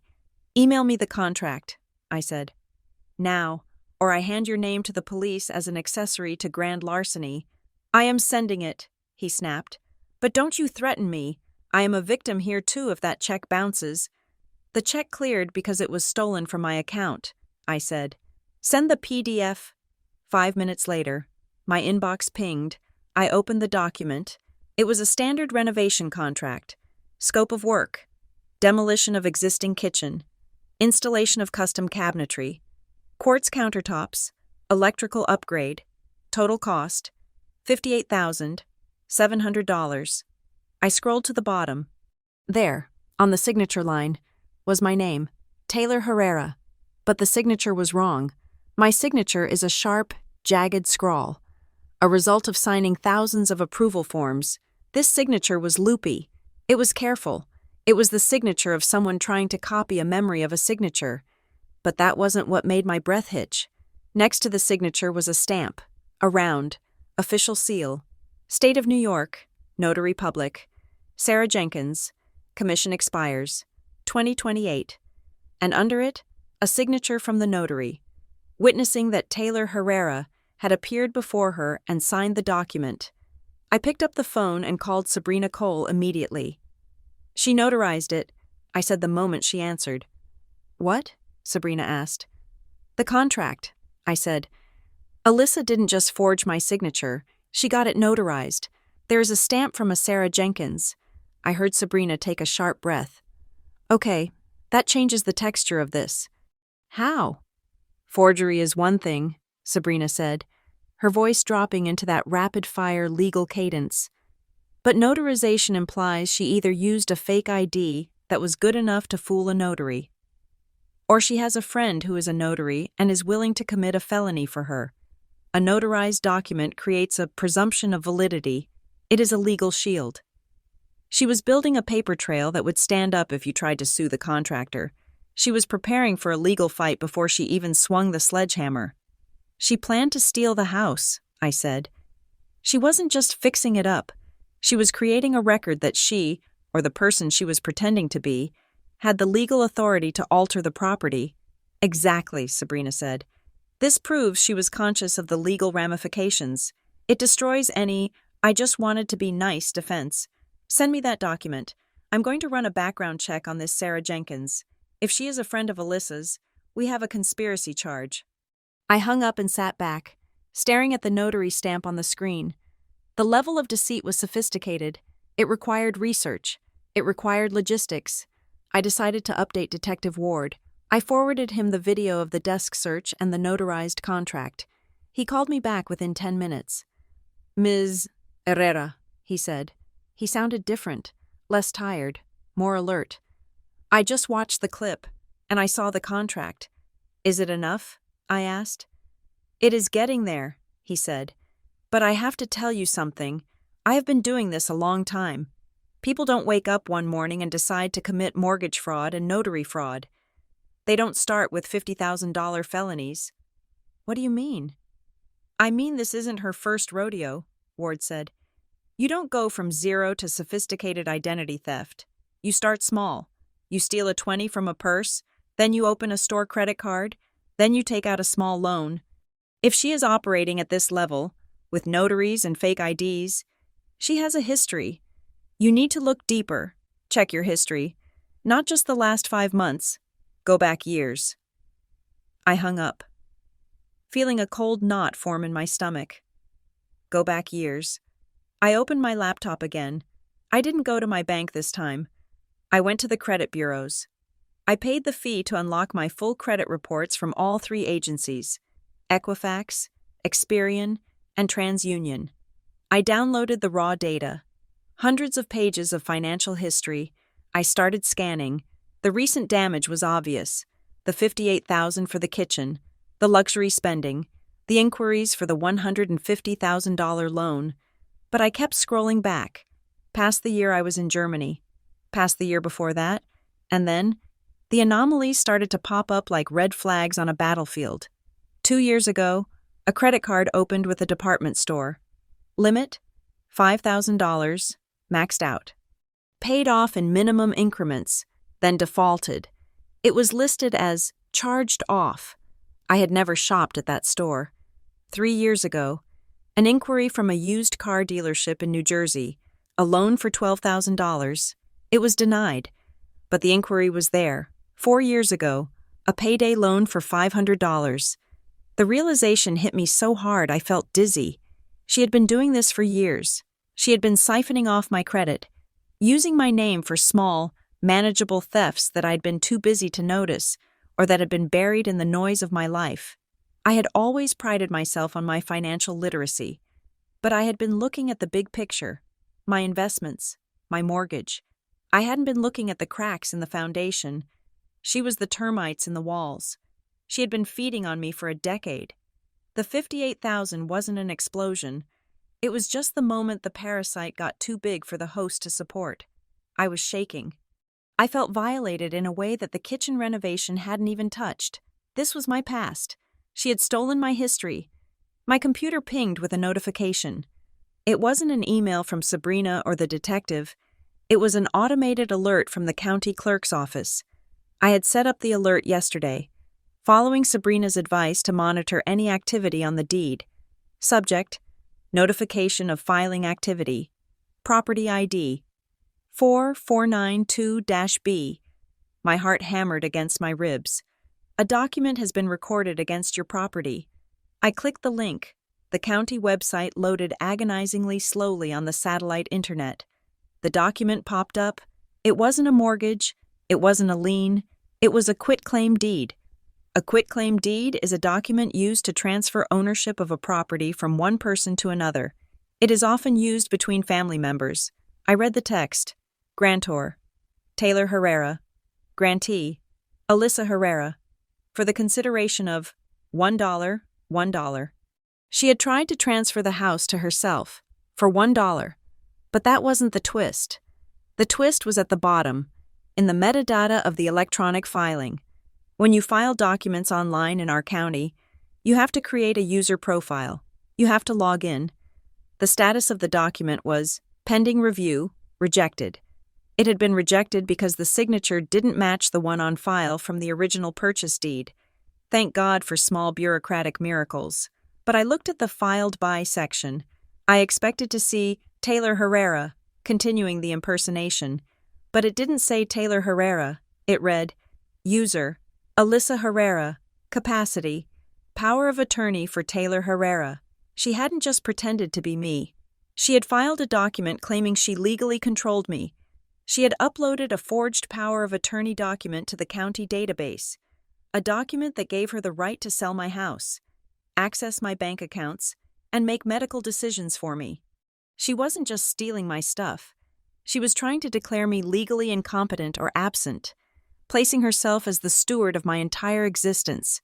I stared at the screen, the white light burning into my retinas. The game had changed. She wasn't a squatter. She wasn't a thief. She was a hijacker, and she had almost succeeded in piloting my life into the ground while I was asleep in the passenger seat. I printed the document, the printer whirred, spitting out the proof of her ultimate betrayal. Detective Ward, I said to the empty room as I grabbed the paper, you wanted a reason to arrest her? How about felony forgery and identity theft? I grabbed my keys. I wasn't going to wait for a warrant. I was going to the county clerk's office to get the physical copy of that forged power of attorney, and then I was going to hand deliver it to the police station. The hunt was over. It was time for the capture. The silence of the mountains was supposed to be my sanctuary, but for the next 48 hours, it was shattered not by the sound of construction, but by the digital shrieking of my phone. I had expected anger. I had expected a fight. But I had not expected the coordinated, tactical nuclear strike that was my family's response to me reclaiming my own home. It started with my mother, Diane. She did not call to ask if I was safe. She did not call to ask how it felt to return from a year abroad to find my life hollowed out like a pumpkin. She called at 7 in the morning, and when I answered, her voice was a high, thin wire of hysteria. "What have you done?" she demanded.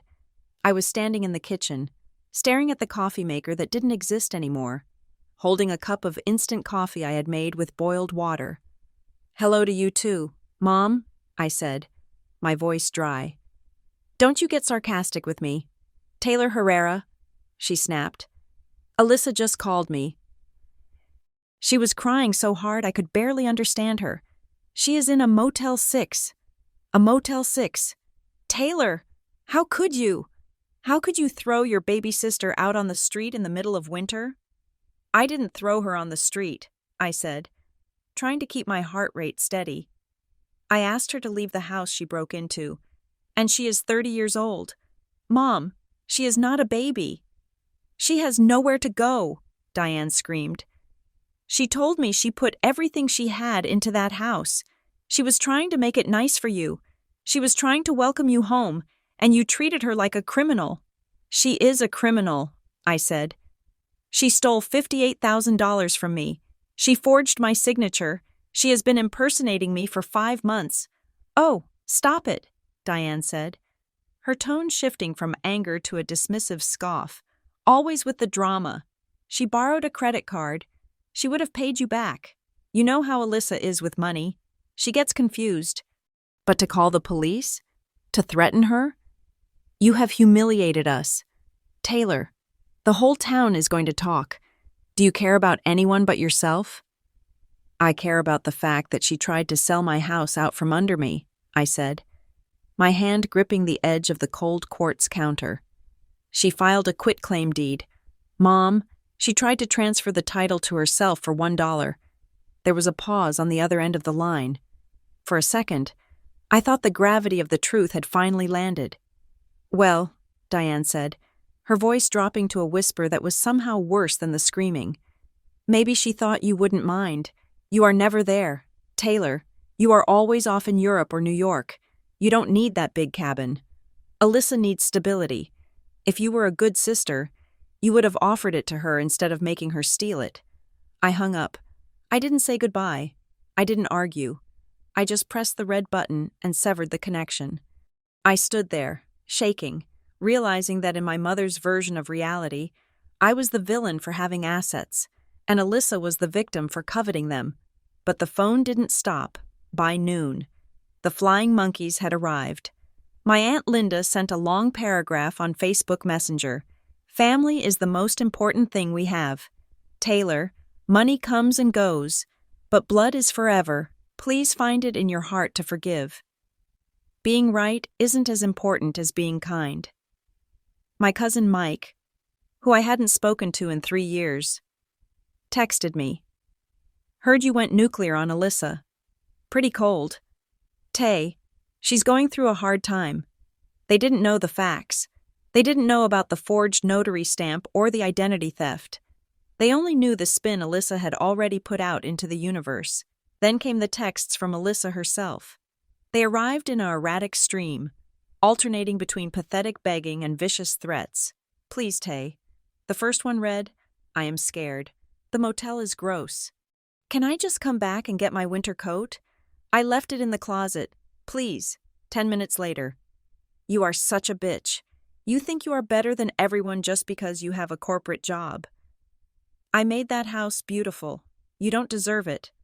30 minutes later, "If you don't drop this legal stuff, I am going to tell everyone about what really happened in Frankfurt.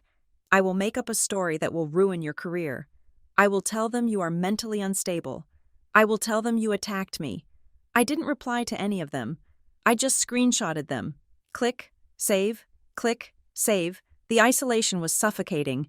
I felt like I was trapped in a glass box, screaming the truth while everyone on the outside just watched Alyssa pantomime crying. I was sitting on the floor of the living room, surrounded by piles of paper. When my phone buzzed with an email notification, it was from Aunt Sarah. I had been invited to her 60th birthday party months ago. It was going to be a big family reunion next weekend at a restaurant in town. I had already bought her a gift. I opened the email. Dear Taylor, it read, given the current tension between you and Alyssa, and the distress you have caused your mother, we feel it would be best if you did not attend the party on Saturday. We want a peaceful celebration, and your presence would be too disruptive right now. We hope you understand. I stared at the screen until the words blurred. I wasn't just being sued or robbed, I was being erased. They were cutting me out like a cancerous tumor to protect the host. I needed air. I needed sanity. I dialed the one number I knew would answer with logic instead of gaslighting. Morgan, I said when she picked up. I am drowning. Morgan Price did not ask questions. She did not tell me to be the bigger person. She asked one thing. Do you have wine? No, I said. Alyssa drank it all. I am on the next flight, she said. I will be there in 6 hours. Don't answer the phone until I get there. Morgan arrived at midnight. She drove a rental car up the mountain road like a rally driver, stormed into the cabin with a suitcase in one hand and a case of Pinot Noir in the other, and looked around the renovated living room. Tacky, she declared, kicking off her heels. She has the taste of a reality TV star from 2010. Where is the war room? The what? The war room, Morgan said. We are not victims. Taylor, we are project managers. We are going to treat this like a hostile corporate takeover, because that is what it is. For the next 2 days. Morgan kept me alive. She cooked food, she poured wine, but mostly, she organized. We turned the dining table, the expensive one Alyssa had bought with my money, into a command center. Morgan went to the office supply store in town and came back with a whiteboard, color-coded sticky notes, and highlighters. Green is financial fraud, Morgan explained, uncapping a marker. Red is identity theft. Blue is emotional manipulation. We are going to map it out. When we walk into that courtroom, we aren't going to tell a sad story. We are going to present a data set. She made me print out every text from my mother, every guilt-tripping email from my aunt, every threatening message from Alyssa. Why are we saving these? I asked, looking at the pile of hateful words. They aren't crimes. Being a bad mother isn't illegal. No, Morgan said, pinning a text from Diane to the board. But it establishes a pattern of coercion. It explains why you didn't act sooner. It proves that Alyssa isn't working alone. She is leveraging the family dynamic to intimidate a witness. That is relevant. She pointed to the timeline we had drawn on the whiteboard. Look at this, she said. Alyssa enters the house on October 14th. The first big charge hits the card on October 16th. But look at the texts from your mom during that week. I looked. On October 15th, Diane had texted me. So glad you made it safely to Germany.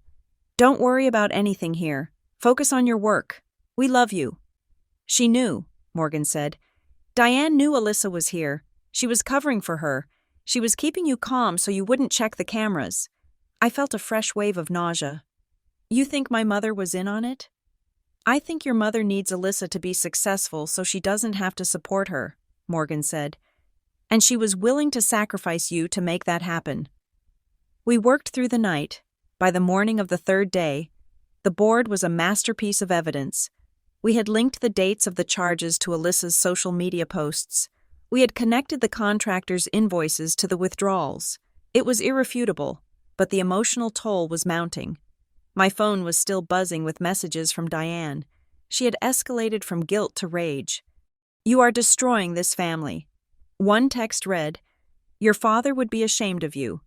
Then, at 4 p.m. on Thursday, the nuclear option arrived. My phone pinged. It was a single text from Diane. If you do not drop this case and let Alyssa come back to the cabin by tomorrow morning, you are no longer my daughter. Do not contact me. Do not come to Christmas. You are dead to us. I stared at the phone. The words seemed to float on the screen. Dead to us. Tears pricked my eyes. Hot and sharp. This was the woman who had taught me to tie my shoes. This was the woman who had sat in the front row at my college graduation, and she was cutting me off because I refused to let her other daughter rob me blind. Morgan walked over and gently took the phone from my hand. I know it hurts, she said softly, but Taylor, look at what she just gave you. A broken heart? I sniffed. No, Morgan said, her voice hard. She gave you a documented ultimatum. She just put in writing that her love is conditional on you accepting a crime. This goes to the lawyer. This goes to the judge. This proves that you are under duress. She tapped the screen. Save it. Don't reply. Just save it. I wiped my eyes. Okay. We are going to win, Morgan said fiercely. And then we are going to sell this house and buy a castle in Scotland where none of them can find you. I managed a weak laugh. I like this house. You like the house it used to be, Morgan corrected. This house? This is a crime scene. Just then, my phone rang again. I flinched, expecting another assault from Diane, but the caller ID said Sabrina Cole, Esquire. I picked it up immediately. Sabrina? Are you sitting down? Sabrina's voice was sharp, urgent. There was none of the usual professional detachment. She sounded like she was running. I am sitting, I said. Morgan leaned in, listening. We have a problem, Sabrina said. A big one. You know that quitclaim deed we saw that was rejected? Yes, I said. Because the signature didn't match. Well, I just got a ping from the county clerk's automated system, Sabrina said. Another document was just scanned into the intake queue 10 minutes ago. What document? It is a correction deed, Sabrina said. Alyssa, or her lawyer, if she actually got one, is trying to override the rejection, but that is not the scary part. She attached an addendum. What addendum? She attached the power of attorney, Sabrina said. The forged one. But this time, she must have found a way to make it look legit. Or she found a different notary. The system hasn't rejected it yet. Taylor, it is in the pending approval status. That means a human clerk is looking at it right now. What does that mean? I asked, my voice rising. It means, Sabrina said, that if that clerk stamps approved before we get a judge to sign an injunction, Alyssa Herrera becomes the legal owner of your property. She could take out a mortgage, she could sell it, she could do anything. And undoing that is 10 times harder than stopping it. Can't you call them? I yelled. Tell them it's a fake. I am on the other line with the clerk's office right now, Sabrina said. But bureaucrats move slow and computers move fast. I need you to authorize me to file an emergency ex parte motion. It is going to cost another $2,000 for the expedited filing fee, and I have to run to the courthouse before it closes at 5. Do I have your permission? Yes, I screamed. Do whatever you have to do. Spend whatever it takes. Okay, Sabrina said. I'm running. Pray for traffic. Taylor. Because we are literally racing a piece of paper through a scanner. The line went dead. I looked at Morgan. Her face was pale. She is trying to steal the title, I whispered. Right now, while my mother is texting me about family values, Alyssa is trying to steal the title. Morgan grabbed her car keys from the table. Where are you going? I asked. The courthouse, Morgan said, her eyes blazing. Sabrina is filing the motion, but if that clerk approves the deed before the judge signs the order, we are screwed. I am going to go stand in the clerk's office and cause a scene. I will fake a heart attack if I have to. I will pull the fire alarm. I don't care. She looked at me. You stay here. Monitor the portal. If the status changes to recorded, call me. Otherwise, I am going to buy us some time. She ran out the door, leaving me alone in the silent, white kitchen. I refreshed the county website. Status, pending review. I refreshed it again. Status, pending review. My mother's text message was still on my screen. You are dead to us. No, Mom, I whispered to the empty room, my finger hovering over the refresh button. I am not dead, but I am about to be homeless if I don't win this race. I refreshed again. The little wheel spun, and spun, and spun. The browser tab flickered one last time, and the spinning wheel finally stopped. I leaned closer to the screen, my breath fogging the glass. The status next to the pending document, the correction deed that Alyssa had filed to try and steal my home, had changed. It did not say recorded, it said suspended. Administrative hold. My phone rang. It was Sabrina. We got it, she said, and for the first time since I had met her. I heard her exhale. The clerk saw the flag just as she was about to index it. The emergency motion for a temporary restraining order is filed, and we just slapped a lis pendens on the property. A what? I asked, my voice trembling. A lis pendens, Sabrina repeated. It is Latin for suit pending. It is a giant red flag in the public record that tells the world, do not touch this house because the ownership is being fought over in court. It freezes everything. Taylor, she can't sell it, she can't transfer it, and most importantly, she can't borrow against it. The house is locked down. I slumped back in the chair, the tension leaving my body so fast it left me dizzy. Morgan walked back in the front door a moment later, looking flushed and winded. I didn't have to fake the heart attack, she said, tossing her keys on the counter. But I did have to yell at a security guard. Did we win? We stopped the bleeding, I said. The house is safe. For now. But while the house was safe, the reality of what Alyssa had almost done was just beginning to crystallize. An hour later, I received a call from the fraud department at the bank. It was a follow-up to the freeze request I had made. The agent, a man named Mr. Henderson, sounded grave. Miss Herrera, he said. I am looking at the documentation for the home equity line of credit application that was submitted under your name. I wanted to confirm something with you. Go ahead, I said. The application included a proof of ownership document, he said. It appears to be a digital copy of a deed transferring the property to you and Alyssa Herrera as joint tenants with rights of survivorship. My blood ran cold. That document is a forgery. I am the sole owner. Alyssa is my sister, and she has no legal claim to this land. I see, Mr. Henderson said, the typing on his end sounding like machine gun fire. That explains why the loan was pushed through to the final stage. You see, typically, we would check the county records, but because the county records are sometimes slow to update, we accept a notarized deed as temporary proof to lock in the rate. The system flagged it as valid because of the notary stamp.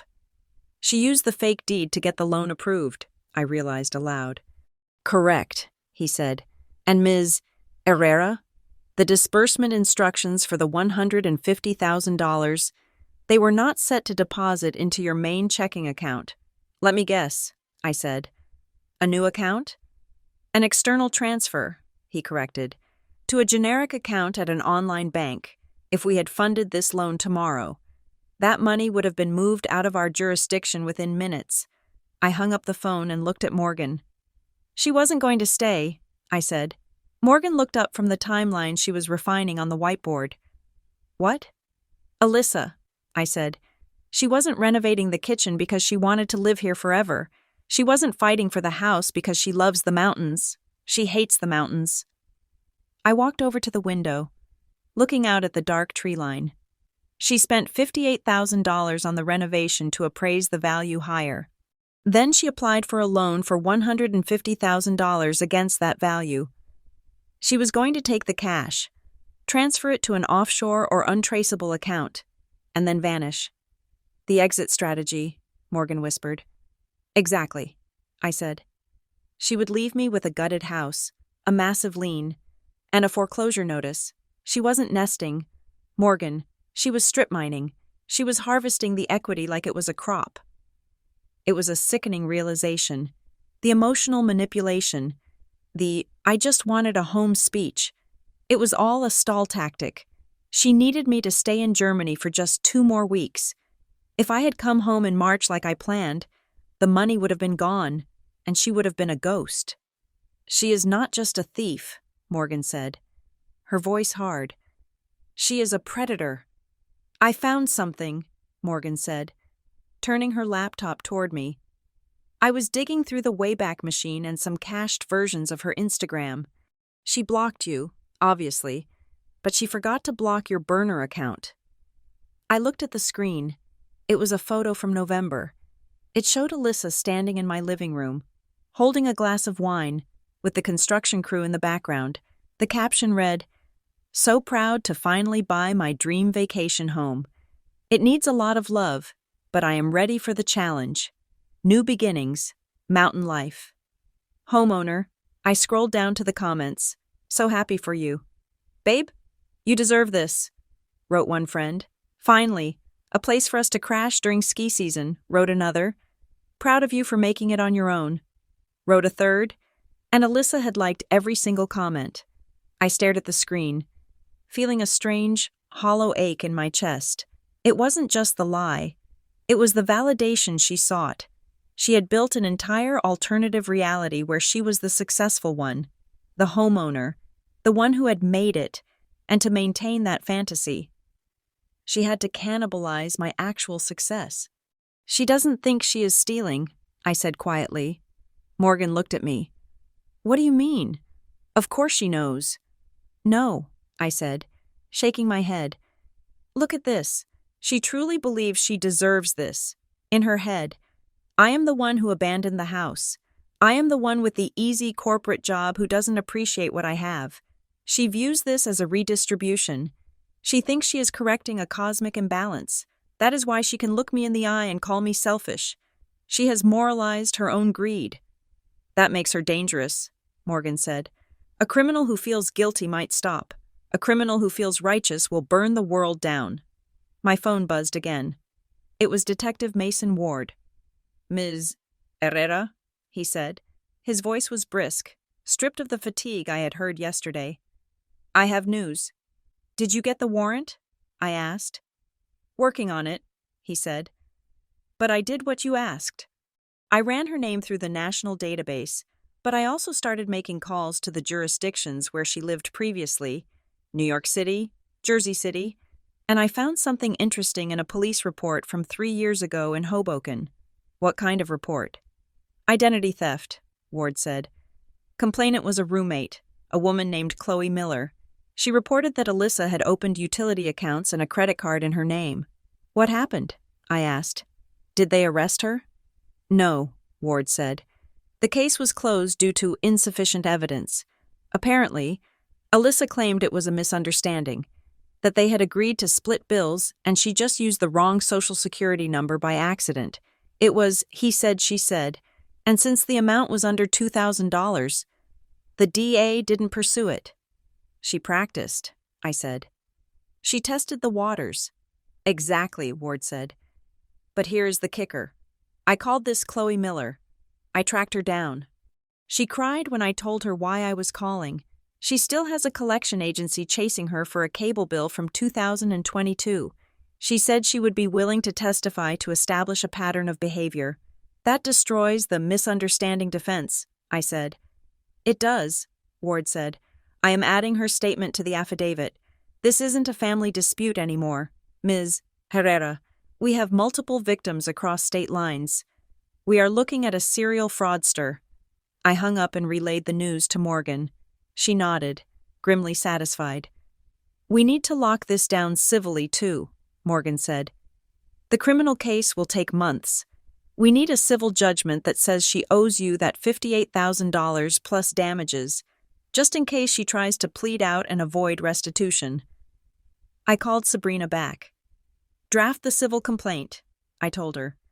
"Tortious interference, conversion, fraud, intentional infliction of emotional distress, everything. I want a paper trail so thick she can't breathe without rustling a document." "I am already on it," Sabrina said. I am also filing for an emergency eviction order based on the fraud.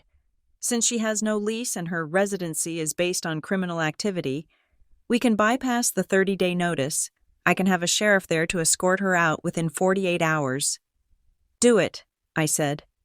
The next morning, the sun rose over the mountains, illuminating the trees in gold and white. It looked peaceful, but inside the cabin, the atmosphere was electric. I was sitting at the table, drinking coffee from a paper cup because I still refused to use the mugs Alyssa had bought. When Detective Ward called, "Ms. Herrera," he said, "the judge just signed it." I stopped breathing for a second. "The warrant?" "Arrest warrant for Alyssa Herrera," he confirmed. "Charges include grand larceny in the second degree, identity theft in the first degree, forgery in the second degree, and falsifying business records. Bail is set at $50,000 cash." "When?" I asked. "We tracked her phone," Ward said. "She is not at the Motel 6 anymore. She is at a friend's apartment in Queens. New York City PD is picking her up as a courtesy to us. They should be knocking on her door in about 20 minutes. "Thank you. Detective," I said. I lowered the phone. "They are arresting her." I told Morgan. Morgan didn't cheer. She didn't high-five me. She just nodded slowly. "You know what happens next, right?" she asked. "She goes to jail," I said. "No," Morgan said. "The family finds out. Up until now, this was a dispute. Once the handcuffs go on, it is a war. Your mother isn't going to see a criminal.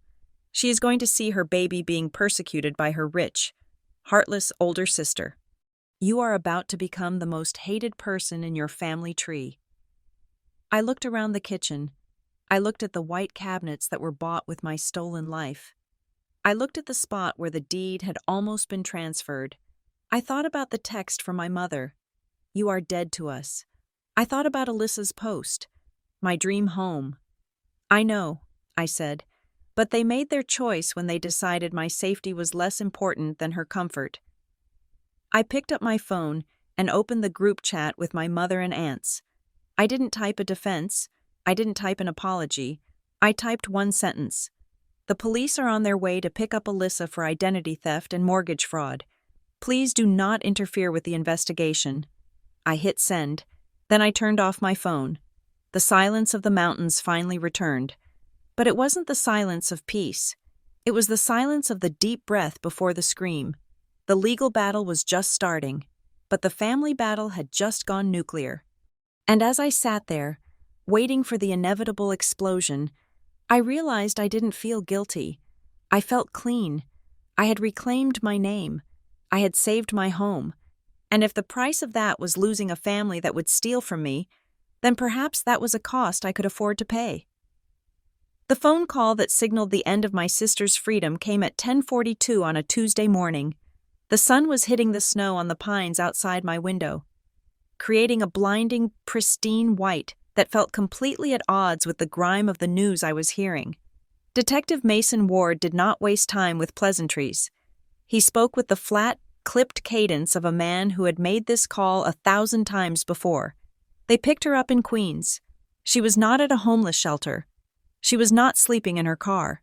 She was at the apartment of a man named Jason, a bartender she had apparently been seeing on and off for 6 months, the same 6 months she claimed to have been destitute.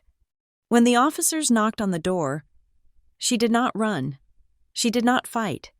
According to Ward, she opened the door wearing a silk robe, likely bought with my card, and holding a slice of toast. When they told her she was under arrest for grand larceny and identity theft, she didn't ask for a lawyer. She rolled her eyes. She kept repeating one phrase, over and over, like a mantra designed to ward off reality. "This is a misunderstanding. My sister knows about this. We are resolving it internally." She was still trying to gaslight the police officers while they were reading her Miranda rights. But the real blow came when Ward told me what they found in her bag.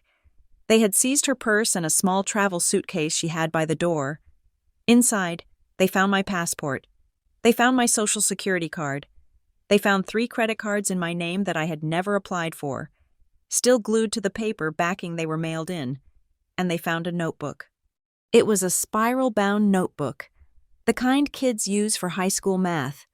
Ward sent me photos of a few pages. It wasn't a diary. It was a ledger. At the top of the first page, she had written Project Cabin in bubbly, cheerful letters. Underneath, she had listed my credit limits. She had listed the dates my statements closed. She had calculated exactly how much she could spend on the renovation each month without triggering an immediate fraud alert. Balancing the charges across different cards. Kitchen deposit, $10,000. Run on the 16th to avoid cycle close. Appliances, $5,000. Split payment.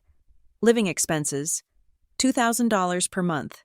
Use cash advances for untraceable spending. I stared at the photo of the notebook on my phone screen. My hand was shaking, not from fear, but from a sudden, violent clarity. This was not a crime of passion.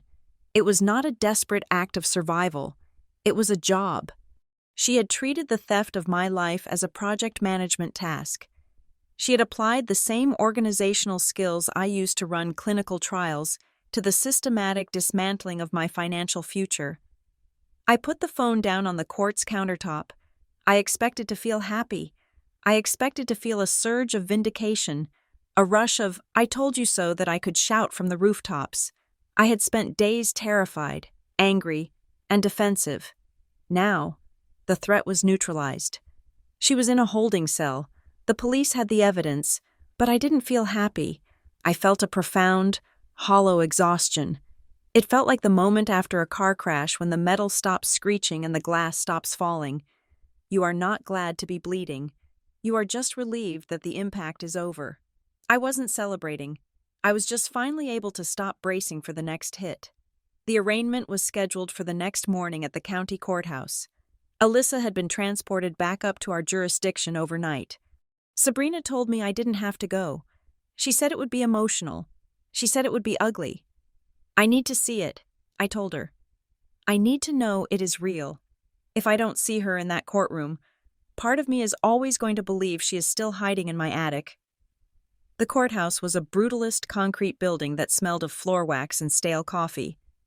I walked in with Sabrina flanking me like a bodyguard. We sat in the back row of the gallery. The room was filled with the low hum of misery, people waiting for traffic violations, petty thefts, drug possession. It was the machinery of the state grinding people down into file numbers. And then I saw her, my mother. Diane was sitting in the second row, directly behind the defense table. She was wearing her Sunday church coat, a heavy wool thing that looked too big for her. Her shoulders were hunched, and her head was bowed. She looked small. She looked fragile. She did not look at me. I knew she knew I was there. The air between us felt charged, thick with the unspoken accusations she had hurled at me over text, dead to us. But she didn't turn around. She kept her eyes fixed on the empty door where the prisoners would enter, her hands clasping and unclasping in her lap. That silence hurt more than the screaming. The screaming was engagement. The screaming meant she still wanted something from me. Even if it was obedience, the silence meant I had been discarded. I was no longer the daughter. I was the prosecution witness. "All rise," the bailiff bellowed. The judge walked in, a woman with gray hair and a face carved out of granite. She sat down and began shuffling papers with efficient lethargy. Docket number 4921, People of the State versus Alyssa Herrera. The side door opened. Alyssa walked out. She was not wearing the silk robe anymore. She was wearing an orange jumpsuit that was 2 sizes too big. Her hands were cuffed in front of her, chained to her waist. Her hair, usually perfectly blown out, was pulled back into a greasy knot. She looked stripped, without the makeup, without the designer clothes, without the context of the luxury she had stolen. She looked just like any other person caught in the gears of the system. She walked with her head down, shuffling toward the defense table where a public defender was waiting, a harried-looking man who was flipping through her file like he had just received it 5 minutes ago. Because she couldn't afford a private lawyer, because I wasn't paying for it. The assistant district attorney stood up. He was young, sharp, and sounded bored. "Your Honor, The defendant is charged with grand larceny in the second degree, identity theft in the first degree, forgery in the second degree, and falsifying business records in the first degree. The people request bail be set at $100,000 cash or bond. A gasp went up from the second row. It was my mother. She put a hand over her mouth, her body swaying as if she had been physically struck. The public defender stood up. Your Honor, that amount is excessive. Ms. Herrera is a lifelong resident of the state. She has no prior violent record. This is a family dispute regarding property access. She has strong community ties. We ask for release on her own recognizance. Community ties? The ADA countered, not even looking up from his notes. The defendant was apprehended in Queens, attempting to hide at a boyfriend's residence. She was found in possession of the victim's passport and social security card. She has no fixed address, she has no employment, and the people have evidence that she attempted to secure a loan of $150,000 using a forged power of attorney with the intent to flee the jurisdiction. She is a massive flight risk. Your Honor, the judge looked at Alyssa over her glasses. Ms. Herrera, the judge said, do you understand these charges? Alyssa didn't answer immediately. She looked around the room, dazed, and then her eyes found the gallery. She saw Mom. Her face crumpled for a second, a flash of the little girl who used to scrape her knee and run for a hug, but then her gaze drifted back, and she saw me. I was sitting straight, my hands folded on my lap, meeting her stare. The transformation was instantaneous. The vulnerability vanished. The fear vanished. In the span of a single heartbeat, her expression hardened into a mask of pure, distilled hatred. Her eyes narrowed. Her lip curled.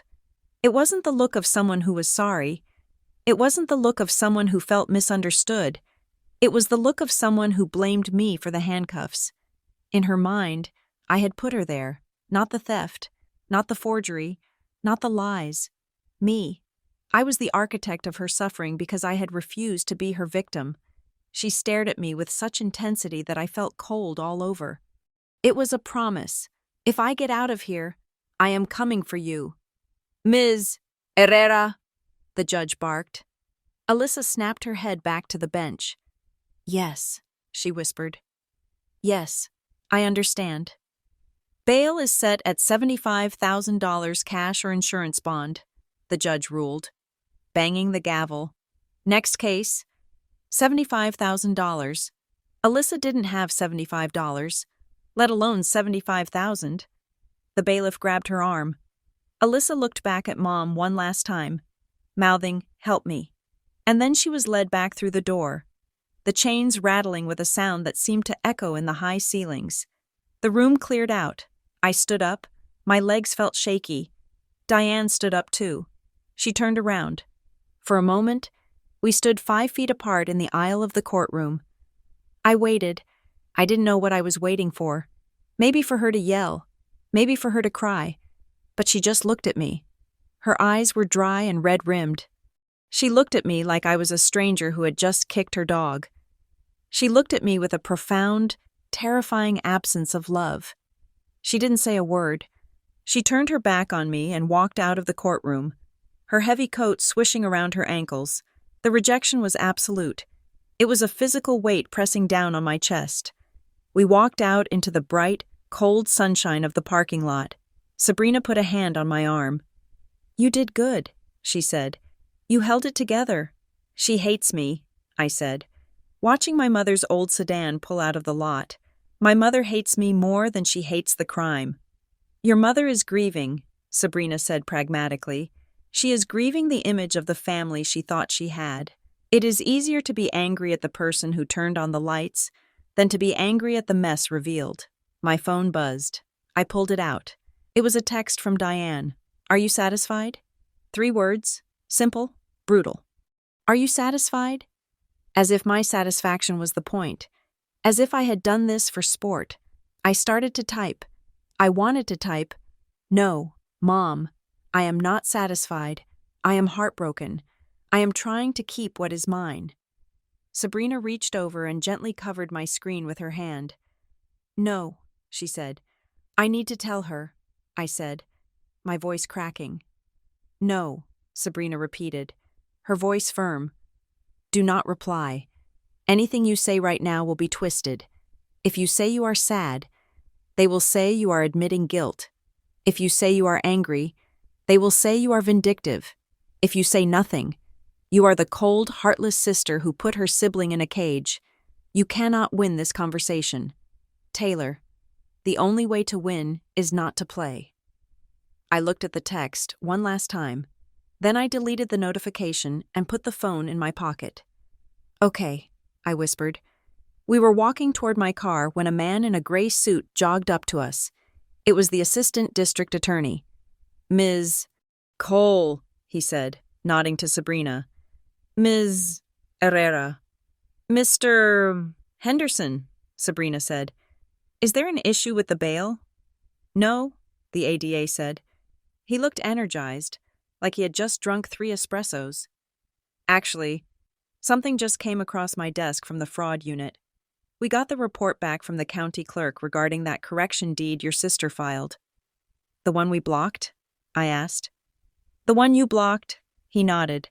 We had the document forensic team look at the digital signature and the notary stamp on the power of attorney she attached.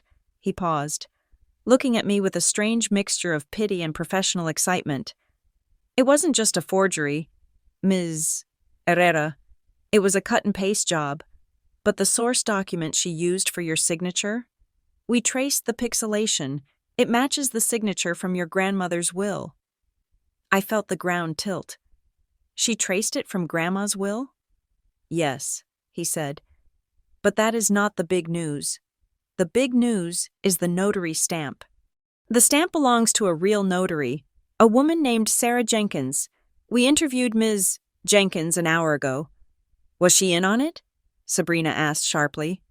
No, the ADA said. Ms. Jenkins had her notary stamp stolen out of her car 3 months ago. She filed a police report. He looked at me. Your sister didn't just find a crooked notary. She stole a notary stamp.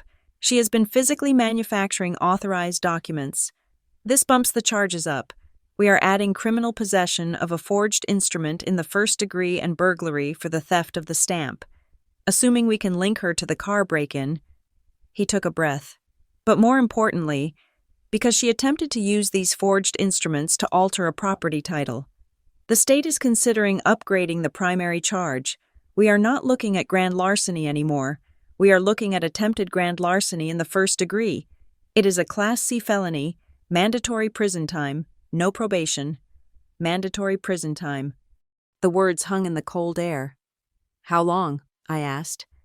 If convicted on all counts, the ADA said, checking his watch. She is looking at 5 to 15 years. He nodded to us and walked back toward the courthouse. I stood there, leaning against the side of my rental car. 5 to 15 years.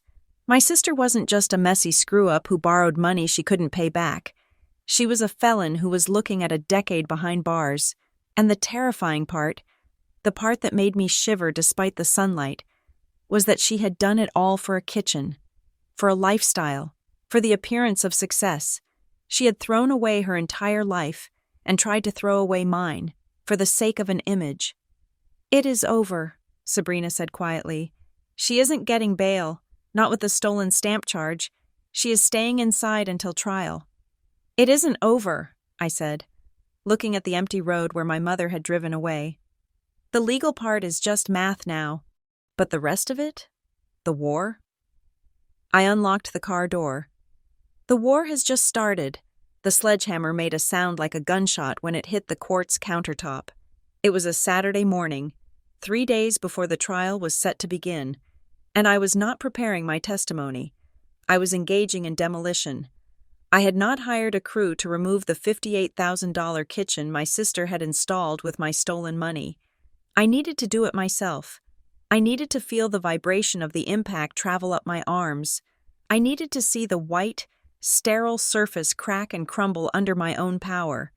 It wasn't about aesthetics anymore. It was an exorcism. Every time I looked at those high-gloss cabinets, I saw Alyssa's smirk. Every time I touched the cold stone island, I felt the phantom weight of the foreclosure notice she had almost brought down on my head. I couldn't cook in this kitchen. I couldn't brew coffee in this kitchen. It was a monument to her violation, and I was taking it down, piece by expensive piece. The dust hung in the air, coating my eyelashes and the protective mask I wore. My bank account was still a disaster zone, but at least the credit card companies had finally stopped calling. With the arrest report and the grand jury indictment, the fraud departments had shifted the charges from under investigation to conditional credit. The money was technically back in my account, appearing as digital numbers on a screen. But the anxiety hadn't left. I checked my balance 4 times a day, terrified that the numbers would vanish again, that some loophole in the system would declare me liable for the luxury life my sister had led. Sabrina Cole had warned me that the civil side of this, the credit repair, the lien removal, would take years, but the criminal side was moving with the terrifying speed of a freight train. The day before the trial, I sat in Sabrina's office. The air conditioning was humming, a stark contrast to the sweat and dust of the cabin. "They are going to try to hurt you," Sabrina said. She wasn't looking at her notes. She was looking at me. "The defense attorney, Mr. Levin, is good. He knows he can't win on the facts. The paper trail is too thick. He can't argue she didn't sign the papers. He can't argue she didn't take the money." "So what will he argue?" I asked. "Intent," Sabrina said, "and character. He is going to paint Alyssa as a fragile, broken bird who was having a mental health crisis. And he is going to paint you as the absentee, wealthy, cold-hearted sister who cares more about a vacation house than her own flesh and blood. He wants the jury to hate you so much that they forgive her." "Let them hate me," I said, picking at a callus on my palm from the sledgehammer. "As long as they convict her." "Taylor," Sabrina said, her voice sharp, "you have to be ready. He is going to ask why you didn't help her. He is going to ask why you didn't notice sooner. He is going to make you feel like this is your fault. Do not take the bait. You answer yes or no. You look at the jury, not at Alyssa. You are not the defendant. You are the victim. Act like one." The trial began on a Tuesday. The courtroom was packed.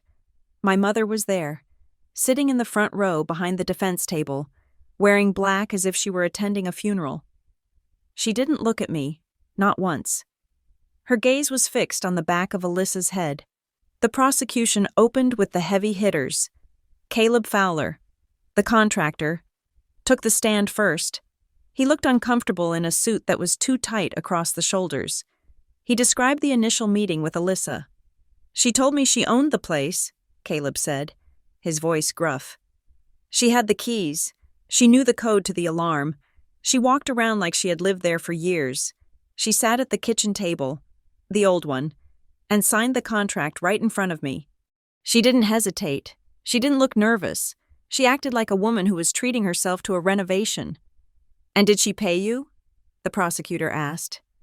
"She gave me a check," Caleb said, "drawn on a Chase Sapphire account. Name on the check was Taylor Herrera. I asked for ID. Standard procedure. She showed me a driver's license. It had the name Taylor Herrera, but it was her photo," the jury murmured. That was the first time they realized the extent of the preparation. She hadn't just stolen a card. She had manufactured a fake ID. Next was Lydia Grant from the bank. She was composed, professional, the human embodiment of a spreadsheet. She walked the jury through the home equity line of credit application. The applicant submitted a request for $150,000. Lydia testified. The collateral was the property in question. The paperwork was flawless. The income verification, the tax returns, the deed transfer. If the fraud algorithm hadn't flagged a discrepancy in the IP address origin, the application was submitted from a device that had previously logged into a suspended account linked to Alyssa Herrera. We would have wired the funds within 48 hours. And where was the money scheduled to go? The prosecutor asked. To a holding account in the Cayman Islands, Lydia said. The courtroom went silent. The Cayman Islands. That wasn't a renovation. That was an escape plan. Detective Mason Ward was the anchor. He brought the timeline. He projected a graphic onto the screen for the jury. It showed the dates of Alyssa's entries into the cabin, overlaid with the dates of my credit card charges, overlaid with the dates she was posting vacation photos on social media. This was not a chaotic spree, Ward told the jury, pointing to the laser-straight line of the graph. This was a sustained, organized occupation. The defendant created a budget.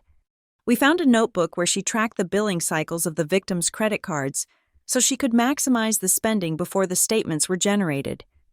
She knew exactly how much time she had. Then, it was Mr. Levin's turn. The defense attorney stood up. He was a man with a soft face and a voice like warm syrup. He walked over to the jury box, shaking his head sadly. "Ladies and gentlemen," he began, "you have heard a lot about numbers, $58,000, $150,000, but you haven't heard about the human cost. You haven't heard about a young woman, abandoned by her partner, terrified, homeless, seeking refuge in the only place she felt safe, her sister's home, a home that sat empty for 365 days a year." He turned to look at me. I felt the weight of his gaze like a physical touch. "You are going to hear that Alyssa made mistakes," Levin said. "Desperate mistakes. But were they crimes? Or were they a cry for help from a woman who was drowning, while her sister was sipping wine in Europe?" He called his witnesses, a psychologist who testified that Alyssa suffered from acute adjustment disorder and situational depression, a friend who cried on the stand, saying Alyssa was just trying to build a nest, and then, he called me. I walked to the witness stand. I swore to tell the truth. I sat down. "Ms. Herrera," Levin said, smiling kindly, "you are very successful, aren't you?" "I work hard," I said. "You have a job in Germany. You have a home in the mountains. You have significant savings. Is that correct?" "Yes." "And you knew your sister was struggling?" "I knew she had lost her job," I said. "Did you offer to help her?" "I have helped her many times in the past," I said. "I have paid her rent. I have paid her car insurance." "But did you offer her the cabin?" Levin pressed. "Did you say, 'Alyssa, I am not using this massive house. Why don't you stay there so you aren't on the street?'" "No," I said.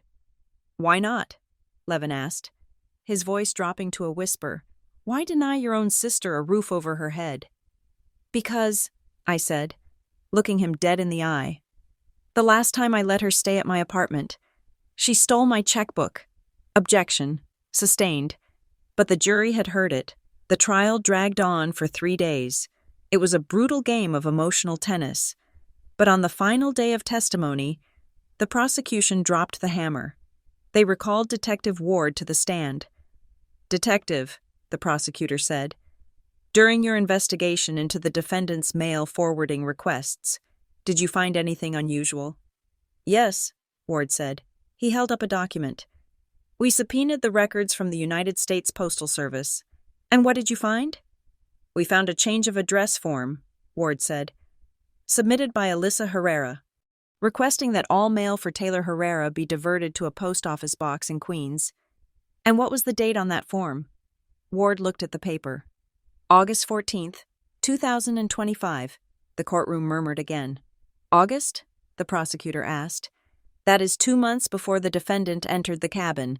That is 2 months before she allegedly became homeless and desperate." "Correct," Ward said.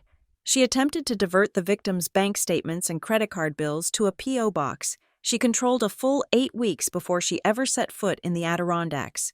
She was setting up the blind spots before she committed the robbery. It was the death blow. The crisis defense crumbled. You don't divert mail in August for a mental breakdown you are going to have in October. That is premeditation. That is malice. The jury saw it. I saw them see it. The way they shifted in their seats, looking away from Alyssa, looking at the evidence. When the court recessed for the day before closing arguments, I drove back to the cabin. I couldn't stay in town. I needed the silence. I walked into the kitchen. It was half destroyed now. The quartz island was gone, smashed into rubble and hauled away. The cabinets were ripped off the walls. exposing the raw studs and the old insulation. It looked like a war zone, but it smelled like pine and old dust, which was an improvement over the vanilla candles. I picked up a crowbar. There was a section of wainscoting in the hallway that Alyssa had covered up with some cheap, modern shiplap. I wanted it gone. I wanted the original dark wood back. I jammed the crowbar behind the white board and pulled. The wood shrieked and gave way. I ripped it down, panting slightly, behind the new wood. The old cedar planks were dusty but intact. I moved to the next board, and the next. As I pulled the third board loose, something fell out from the gap between the studs. It fluttered to the floor, landing in the pile of sawdust. It was an envelope. It was yellowed, the edges soft with age. It wasn't a standard business envelope. It was thick, creamy stationery. I bent down and picked it up. On the front, in handwriting that made my heart stop, was a single name, Taylor. It was my grandmother's handwriting, spidery, elegant, unmistakable. I sat down on the floor, right there in the debris. My hands were trembling. Grandma had died 4 years ago. This letter must have been sitting in the wall for longer than that. Had she put it there when she remodeled the hallway 10 years ago? I opened the envelope. The paper inside smelled of lavender and stale tobacco. Her scent. My darling Taylor. The letter began, "If you are reading this, it means you are doing something to this house.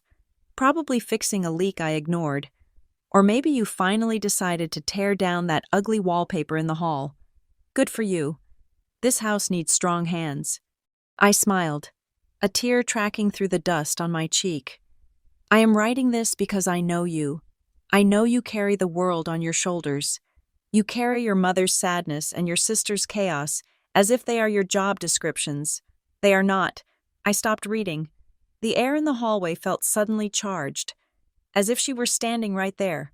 I love them, just as you do. But I know Alyssa. She has a hole in her heart that no amount of love or money will ever fill. She will take until your hands are empty, and then she will blame you for not having more to give. I sobbed, a loud, ugly sound that echoed in the empty house. This cabin is yours, not just on paper. It is yours because you are the one who seeks the quiet. You are the one who listens to the trees. You have the right to keep what belongs to you. Taylor, do not let your compassion be exploited. Protecting yourself is not cruelty. It is survival. Keep the gate locked. Love, Grandma. I sat there for a long time, holding the letter against my chest, for months. My mother's voice had been in my head. Selfish, cold, cruel. Alyssa's voice had been in my head. You owe me. You have too much. But here, from the grave, was the permission I hadn't realized I was starving for. Grandma had seen it. She had seen the dynamic long before I did. She knew that Alyssa was a black hole, and she knew that I was the one who would eventually have to build a wall to keep from being sucked in.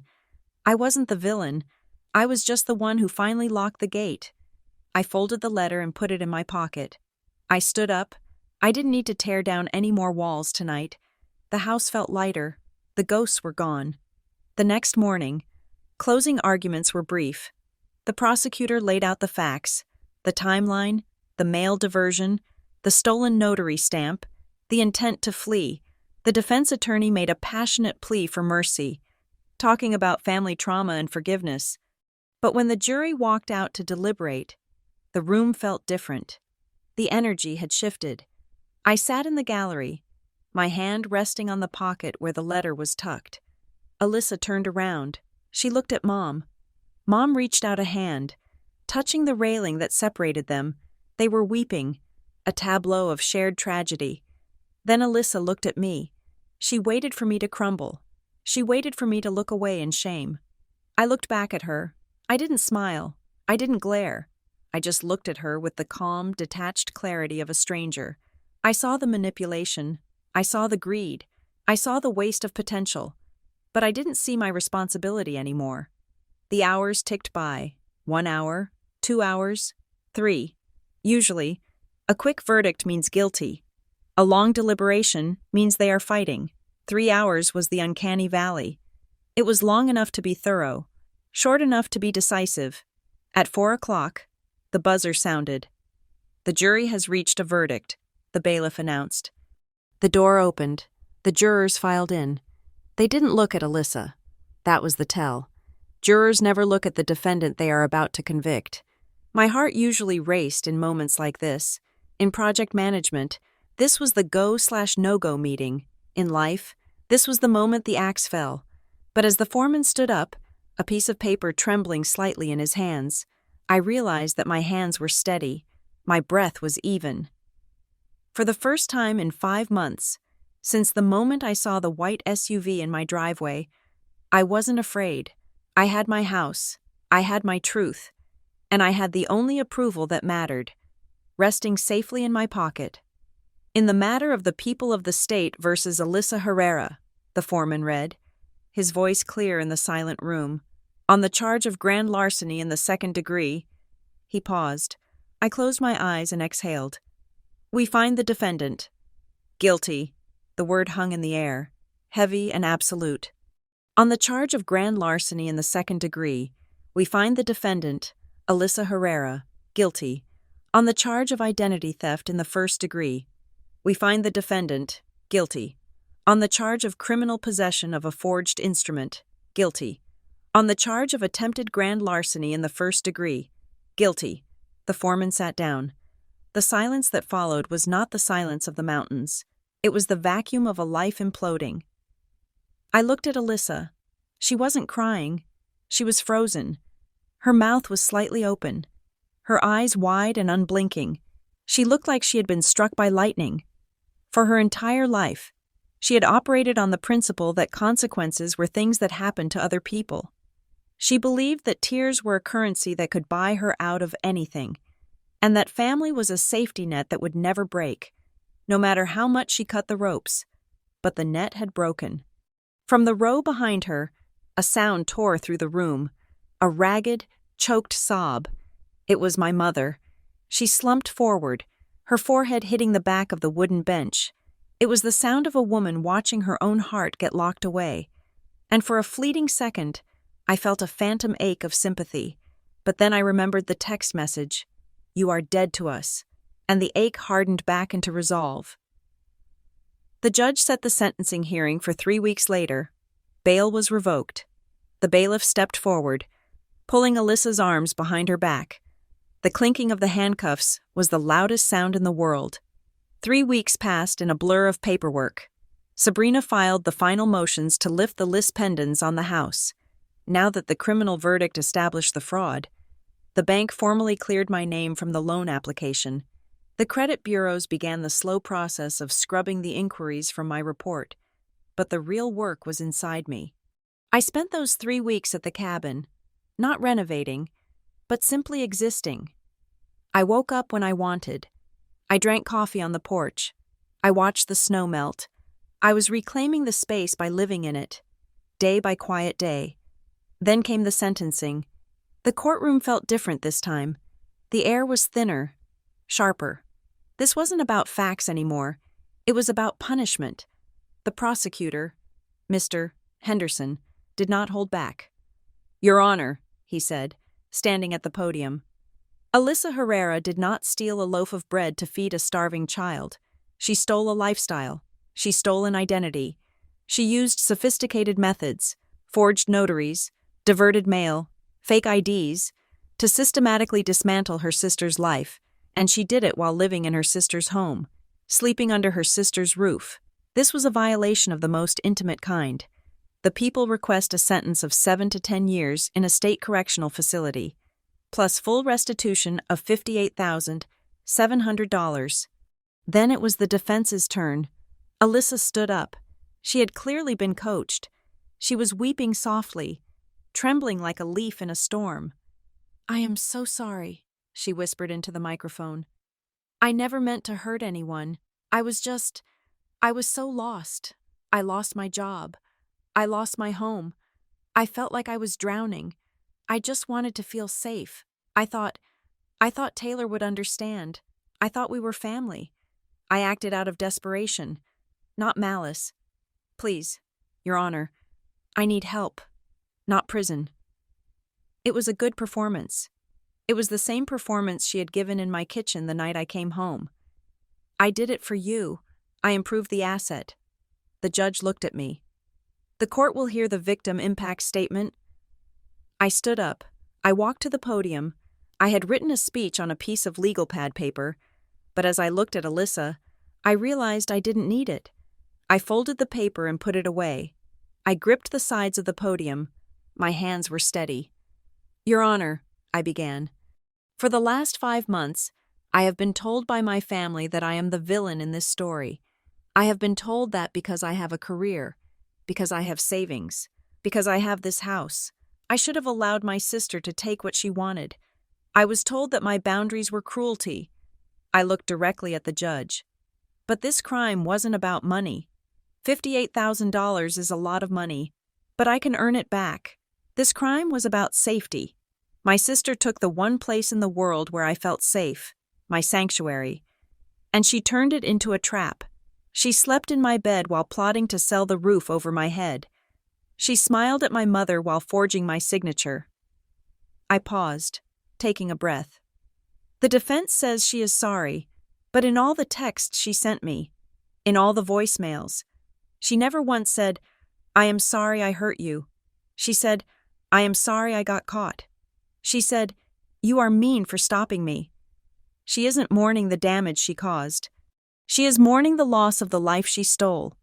She views my hard work as her entitlement, and if she walks out of here today, she won't stop.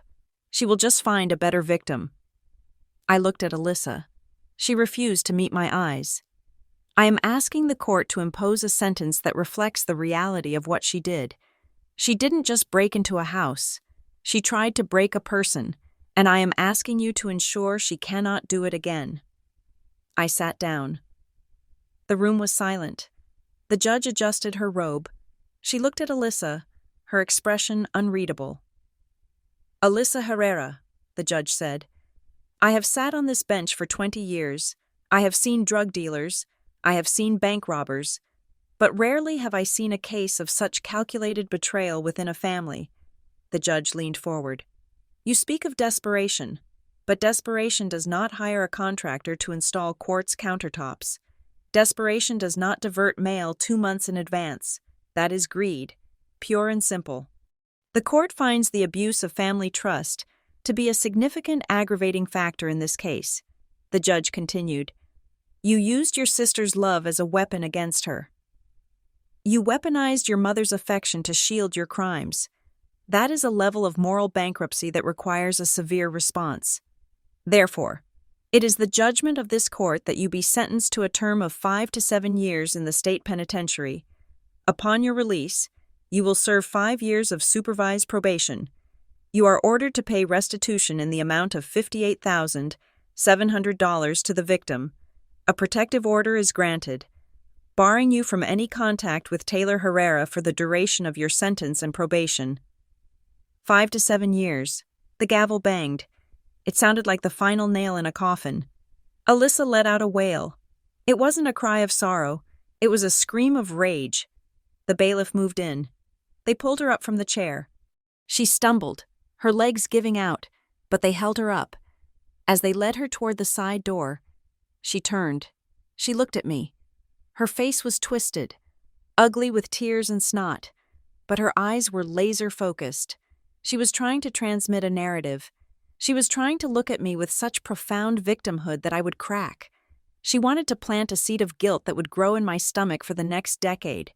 She wanted to be the martyr of my story. I looked back at her, and I did something I hadn't done in years. I turned away. I didn't watch her leave the room. I didn't watch the door close. I looked down at my hands. I broke the connection. I refused to be the audience for her final scene. By the time I looked up again, she was gone. The courtroom cleared. I walked out into the hallway, feeling lightheaded. Sabrina shook my hand. "It is done," she said.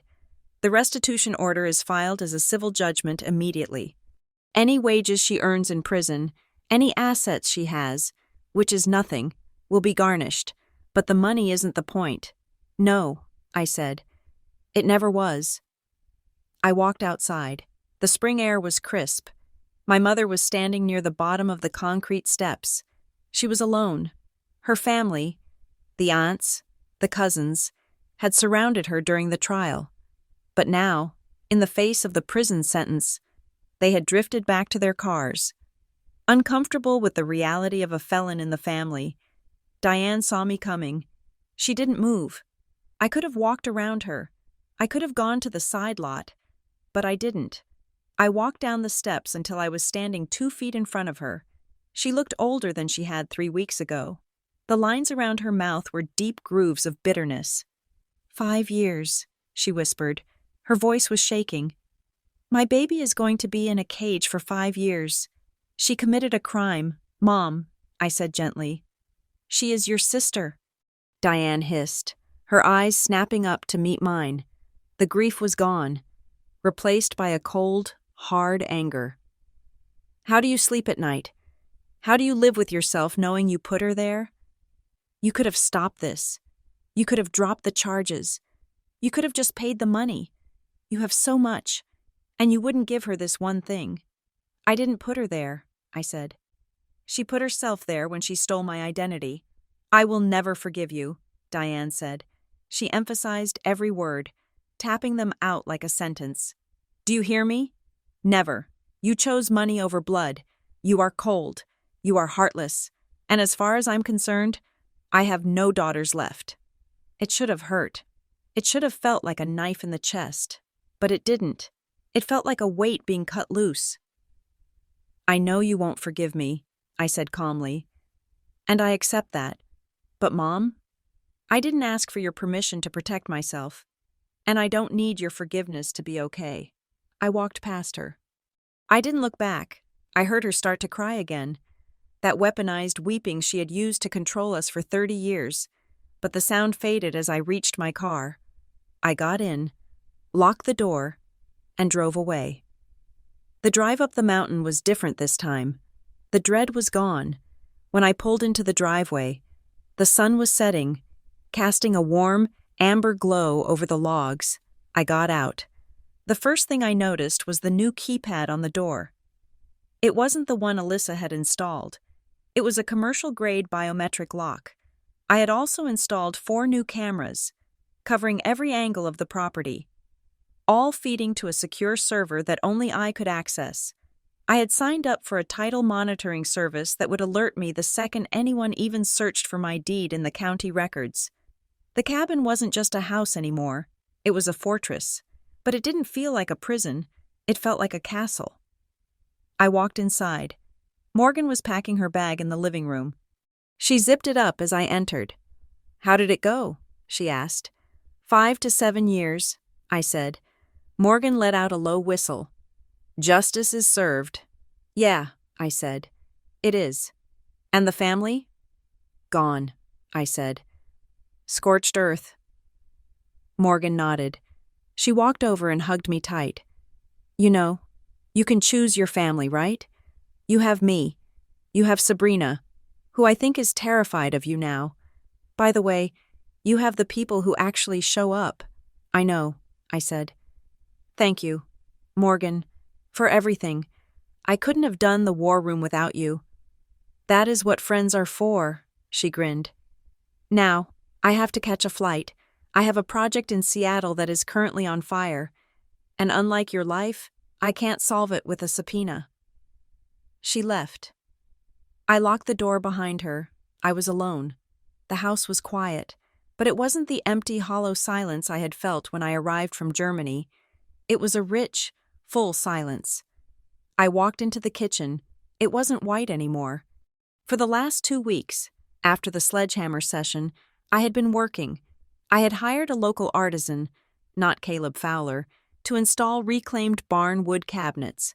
They were rough, textured, and smelled of history. I had found a slab of dark, live-edge walnut for the island. I had bought a vintage copper sink from a salvage yard. The kitchen was dark again. It was moody. It was warm. It looked like a place where you cooked soup on a rainy day, not a place where you staged an Instagram photo. I ran my hand along the walnut counter. It felt like skin. It felt real.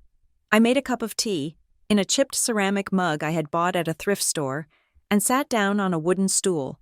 I reached into my pocket and pulled out the envelope, Grandma's letter. I opened it and read the last lines again. "You have the right to keep what belongs to you. Taylor, do not let your compassion be exploited. Protecting yourself is not cruelty, it is survival." I looked up at the window. The reflection of the room stared back at me. I looked different. My face was a little thinner. There were new lines around my eyes. I looked like someone who had been through a war and won. I wasn't the Taylor who ran to Germany to escape. I wasn't the Taylor who tried to buy peace by paying everyone's bills. I was the Taylor who had drawn a line in the dirt and defended it. I had lost a sister. I had lost a mother. I had lost $58,000 that I might never fully see again despite the court order. But as I sat there, surrounded by the wood and the silence and the smell of tea, I realized what I had gained. I had gained myself. I folded the letter and placed it on the counter. I took a sip of tea. The warmth spread through my chest.